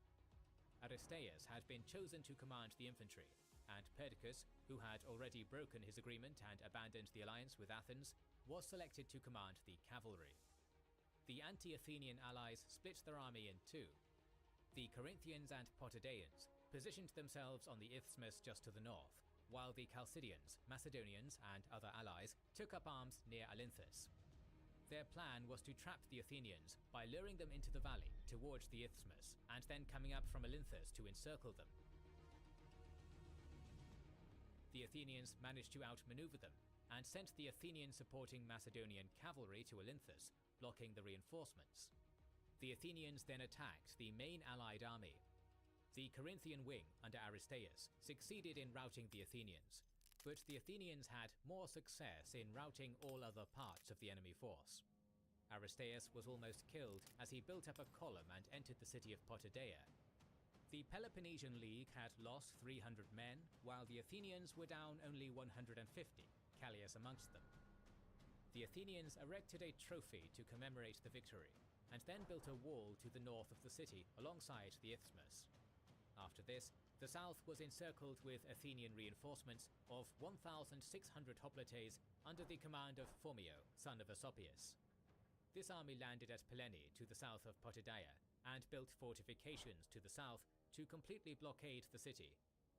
Recognizing his situation was dire, Aristeus told the citizens to evacuate by sea, and left a garrison of 500 men to defend the city. The civilians ignored this call, so Aristeus escaped from the city and tried to call on Chalcidian and Peloponnesian assistance to little avail. The siege continued until the summer of 430 BCE, when further Athenian reinforcements were sent against Potidaea. This force was commanded by Hagnon of Nicias and Cleopompos of Clinias, and consisted of 4,000 hoplites, 300 cavalry, 100 triremes, and 50 ships from Lesbos and Chios. By 430 BC, a plague had begun to ravage Athens, and Hagnon's army spread it amongst the Athenian troops at Potidaea, where it killed 1,050 of his 4,000 men. Due to this, and also due to his siege engines not being able to breach the walls of Potidaea, Hagnon gave up and returned to Athens. However, despite Athens' inability to breach its walls, by the winter of 430 to 429, Potidaea had been almost starved to death, with even some cannibalism being reported. Athens, by this time, was already at war with Sparta, and the battle had both they and Potidaea lose 2,000 hoplites and depleted parts of their treasury. Hence they agreed to lenient terms of surrender. The Potidaeans, their wives and children and auxiliary troops would be allowed to walk away freely and go anywhere they wished. Each woman could take 2 garments with them, each man a single garment, as well as money for the journey. The Athenians kept control over Potidaea and resettled it with their own colonists. As Potidaea was being besieged, Sparta organized a meeting of the Apella, the Spartan citizen assembly, in which various foreign dignitaries could speak. Megara, still under an Athenian blockade, spoke first, and demanded Sparta begin wartime preparations. The Corinthians also spoke, maintaining how they had warned the Spartans, who did not trust Corinth, about the evil imperialism of the Athenians, bringing up Aegina as an example. Sparta, they claimed, was complicit in Athenian imperialism by being passive. Then came the Athenian delegation, which immediately declared that they did not consider the Spartans their judges, but their equals. They then proceeded to claim that they had a right to their hegemony as the champions of Hellas against the Persians, and in that essence, they had won their position by their own deeds. In addition, they said should the Spartans go to war and defeat them, they would only take their place as hegemons of all of Hellas. These speeches are approximations of Thucydides' interpretations of what could have been said, and thus are fabricated. They do, however, provide clues as to the geopolitical aims of the various actors, as well as the general ideologies of the combatants. The Athenians also claimed that they had been, in fact, quite moderate in their aims, essentially warning the Spartans that they could muster even more troops than they had sent to Potidaea. After Athens had had its say, Archidamos, king of Sparta, rose to the proverbial podium. He addressed the dignitaries by mentioning that the Spartans could raid the valleys of Attica. However, he himself was not of the party that desired war, and warned the Spartans that if they started war now, that war could very well pass down to their children. After all these speeches, the Apella voted by shouting, a common means of voting in ancient Greece. the result was a profound yes to war. Sparta still tried to send 3 embassies to Athens in order to avoid further escalation. However, it was too late.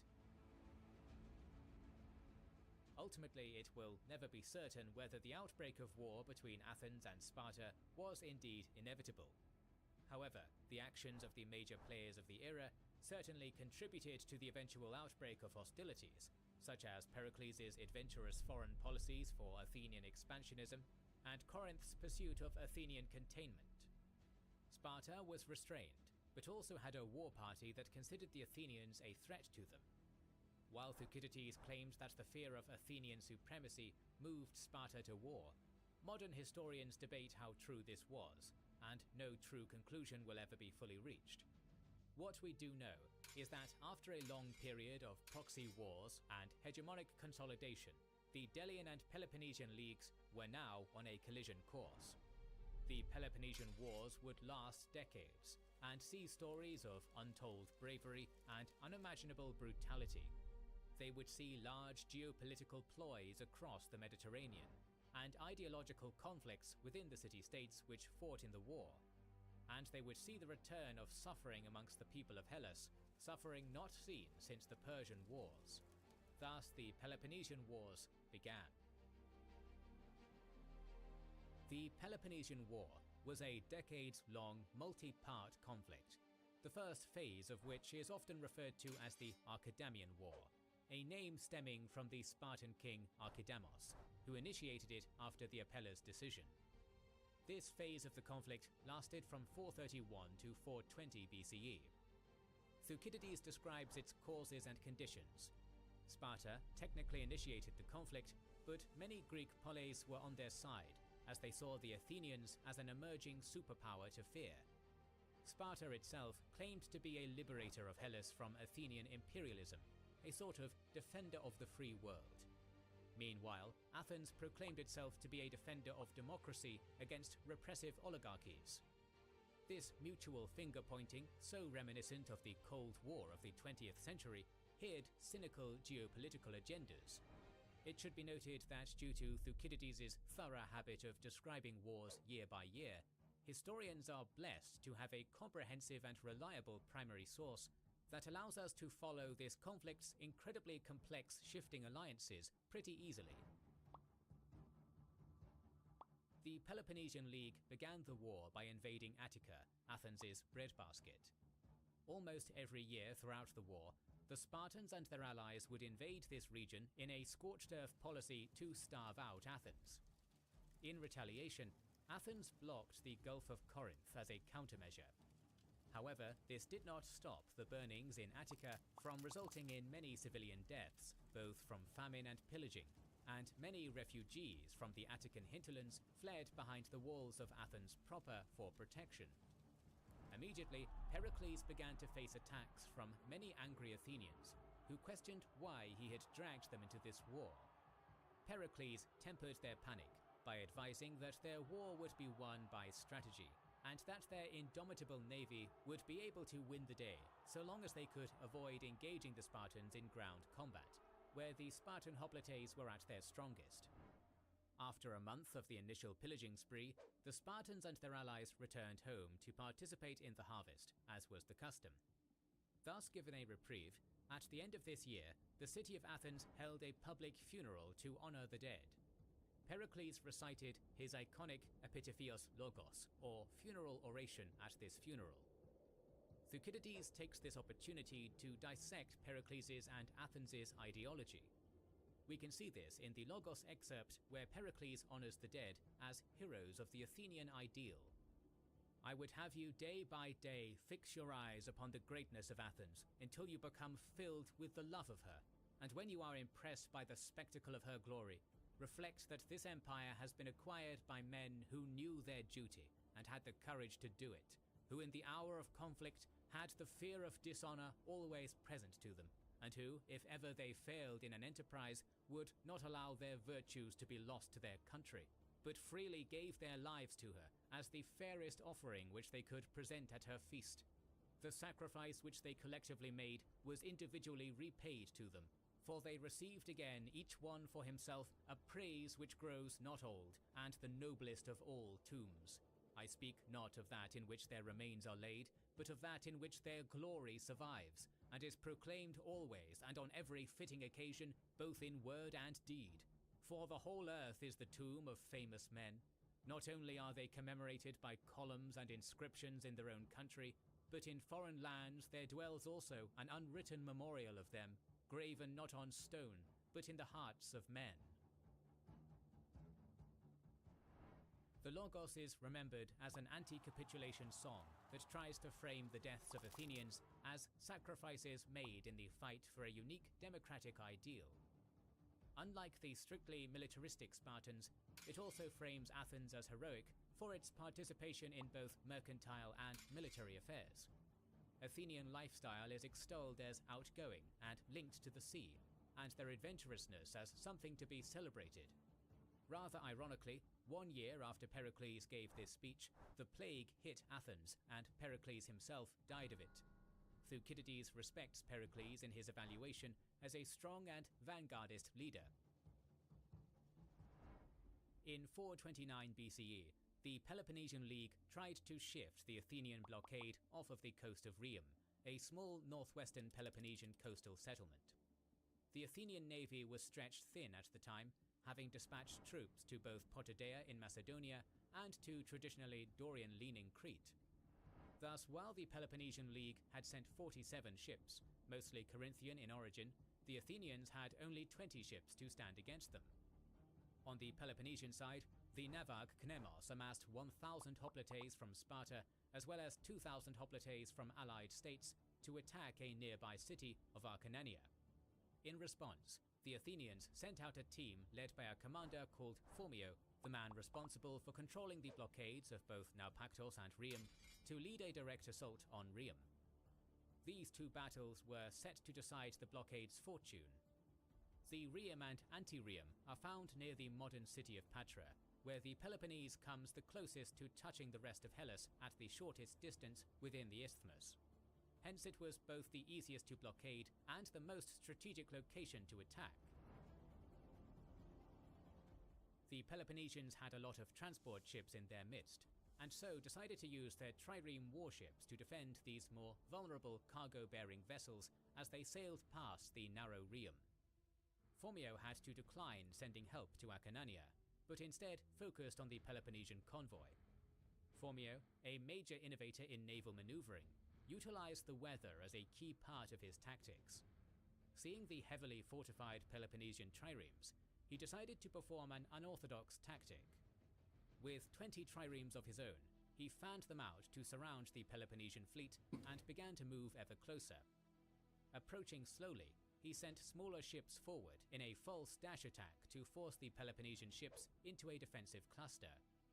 The Peloponnesians were incapable of fighting back, though they could have attacked individual ships during their attack. Phormio had noticed that winds blew into the Gulf at dawn, and surmised that they could be used against the Peloponnesians. Just as Phormio had predicted, upon clustering, the Peloponnesians fell victim to the fickle weather, being blown away by the wind and crashing into each other, at which point the Athenians attacked. The Peloponnesian fleet was utterly crushed, with the Athenians capturing 12 ships and destroying the rest. Meanwhile, on the shore, Cnemis had reached the Acarnanian capital of Stratus and split his troops into 3 divisions. The left was manned by Spartans and Ambraciots, and was commanded by Cnemis. The center was made of barbarian mercenaries, and Leucadians and Anacoriets commanded the right. Cnemis himself was keen to encamp the divisions and begin negotiations. However, the center division, hoping for pillage and glory, continued to advance against Cnemis's wishes. They eventually faced the Stratians, only to discover that the defenders were experts in close combat. Thus the barbarians were promptly sent packing. The other divisions were caught by surprise and formed ranks, but the Stratians lacked the forces to defeat them, so they did not press their advantage. However, the next day, Cnemis discovered that the rest of the Acarnanians were sending reinforcements, and thus decided to flee, meeting up with the survivors of the Peloponnesian fleet on the way. In both the naval battle at Rhium and the engagement at Stratia, the Athenians and their allies had emerged as the undisputed victors. Phormio was also responsible for another battle, that of Naupactos, which took place in the same year. Everything began in Naupactos, where he was based. After the failed battle at Rhium, the survivors of the Peloponnesian fleet went to Kyllini in the west, where they met the Acarnanian invasion fleet and then received more reinforcements. Athens also sent reinforcements, but they were stuck in Crete, so he only had his 20 ships. He positioned himself in the Molocrian Rhium, with his enemies on the other side, the Peloponnesian Rhium. His sailors were anxious due to their low numbers, but so were the Peloponnesians due to their previous losses. Phormio promised his comrades that he would not fight in the narrow straits, but soon the Corinthians forced his hand. The Peloponnesians formed 4 lines, with the 20 fastest ships forward and the hoplites on shore. They began to move east to capture the base at Naupactos, so Phormio entered the straits to prevent this. The Peloponnesian fleet then went north and tried to trap the Athenians. 9 ships went onto the shore, while the other 11 Athenian ships escaped. The 9 crews either died or were captured, while the 11 were chased away by the 20 fast Peloponnesian ships. As they reached the Gulf of Corinth, 1 ship from each fleet went adrift, and the 10 Athenian survivor ships entered Naupactos. As the 2 adrift ships arrived, Athens rammed a merchant ship and sunk it, riling up the rest of the ships into fighting once more. The Peloponnesians had lost their formation and were decimated by the disciplined Athenian onslaught. They continued back into the trap, where they freed their comrades and captured 6 Peloponnesian ships. Both sides raised trophies after this battle, but the Athenians held off until their reinforcements arrived and ensured control of the Gulf of Corinth. Another battle, this time a defeat for the Athenians, took place in Spartolus, near the doomed city of Potidaea in the same year.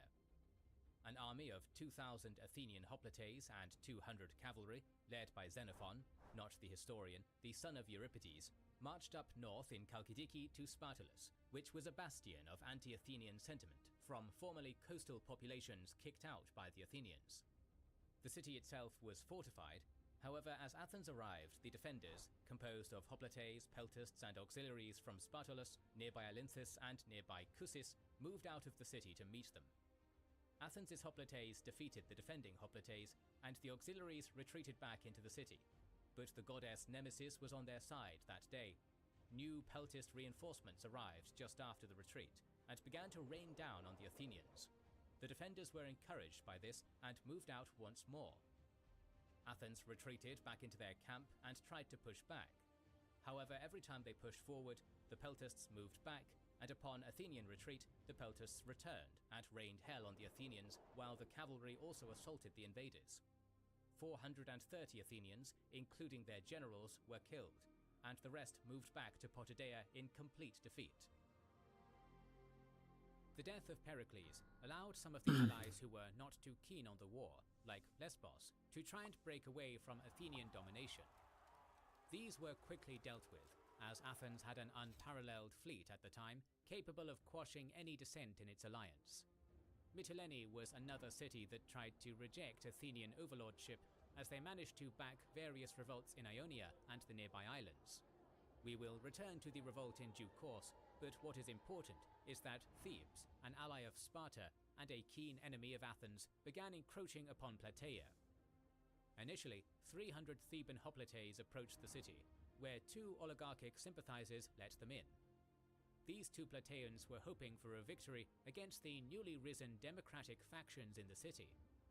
The Plataeans were initially shocked into submission, but then realized their numerical superiority and killed over half of the Thebans, with the rest either captured or escaping. In this dire engagement, the Theban reinforcements could not aid their dying brethren due to the Asopos River flooding. Initially, both sides swore sacred oaths to negotiate the release of the Theban prisoners if Plataea was left alone. We don't know who broke the oaths taken, but the Thebans eventually began to attack again. The Plataeans called for Athenian help, while the Thebans appealed to Sparta. This is technically the official beginning of the Peloponnesian War. Archidamos sent an expeditionary force to burn the farmlands outside Plataea, something the Plataean ambassador reminded the Spartans they were not allowed to do due to the holiness of Plataea.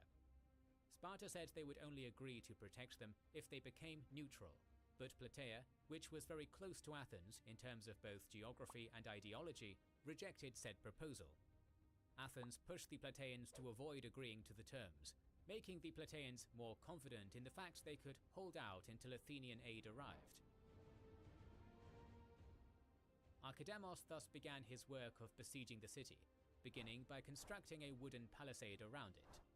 He managed to build a mound leading up to the walls, which he tried to use for an assault over the city walls. The Plataeans countered this measure by extending the height of their walls, while also digging under the walls and burrowing inside the Spartan mound, thus delaying the mound's construction. They also managed to build further fortifications inside the city using the materials from the mound, and thus had an additional means of defense in case of a Spartan breakthrough.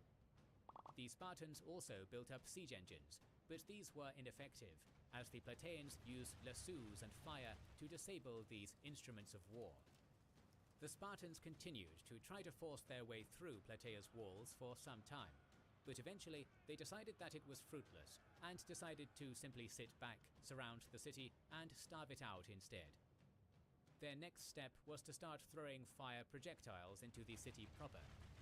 A large part of Plataea was destroyed by fire, but the Spartans missed the defensive positions, and thus their bombings only ended up amounting to an archaic form of terrorism.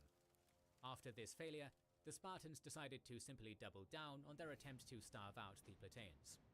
To that end, the Lacedaemonians built a wall of circumvallation around Plataea, and seeing as they did not need most of their troops, dismissed a large part of the besieging force. Blockades are not a nice affair, and soon the Plataeans began to suffer the effects of malnutrition. The Spartan walls essentially were a two-way avenue, with walls outside for Spartan protection and the walls inside to lock off the city, with towers used for scouting and keeping sentries. The Spartans built wooden settlements in between the walls, so they could live within the walls, manned by Boeotian allies.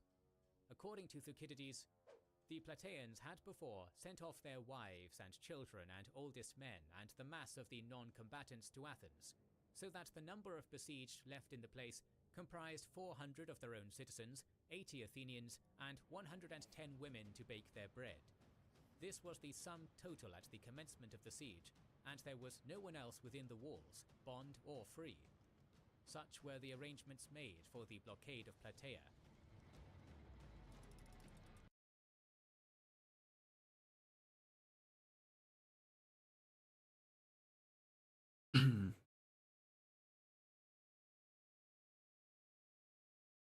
Just went down a little bit of a rabbit hole. It's fine.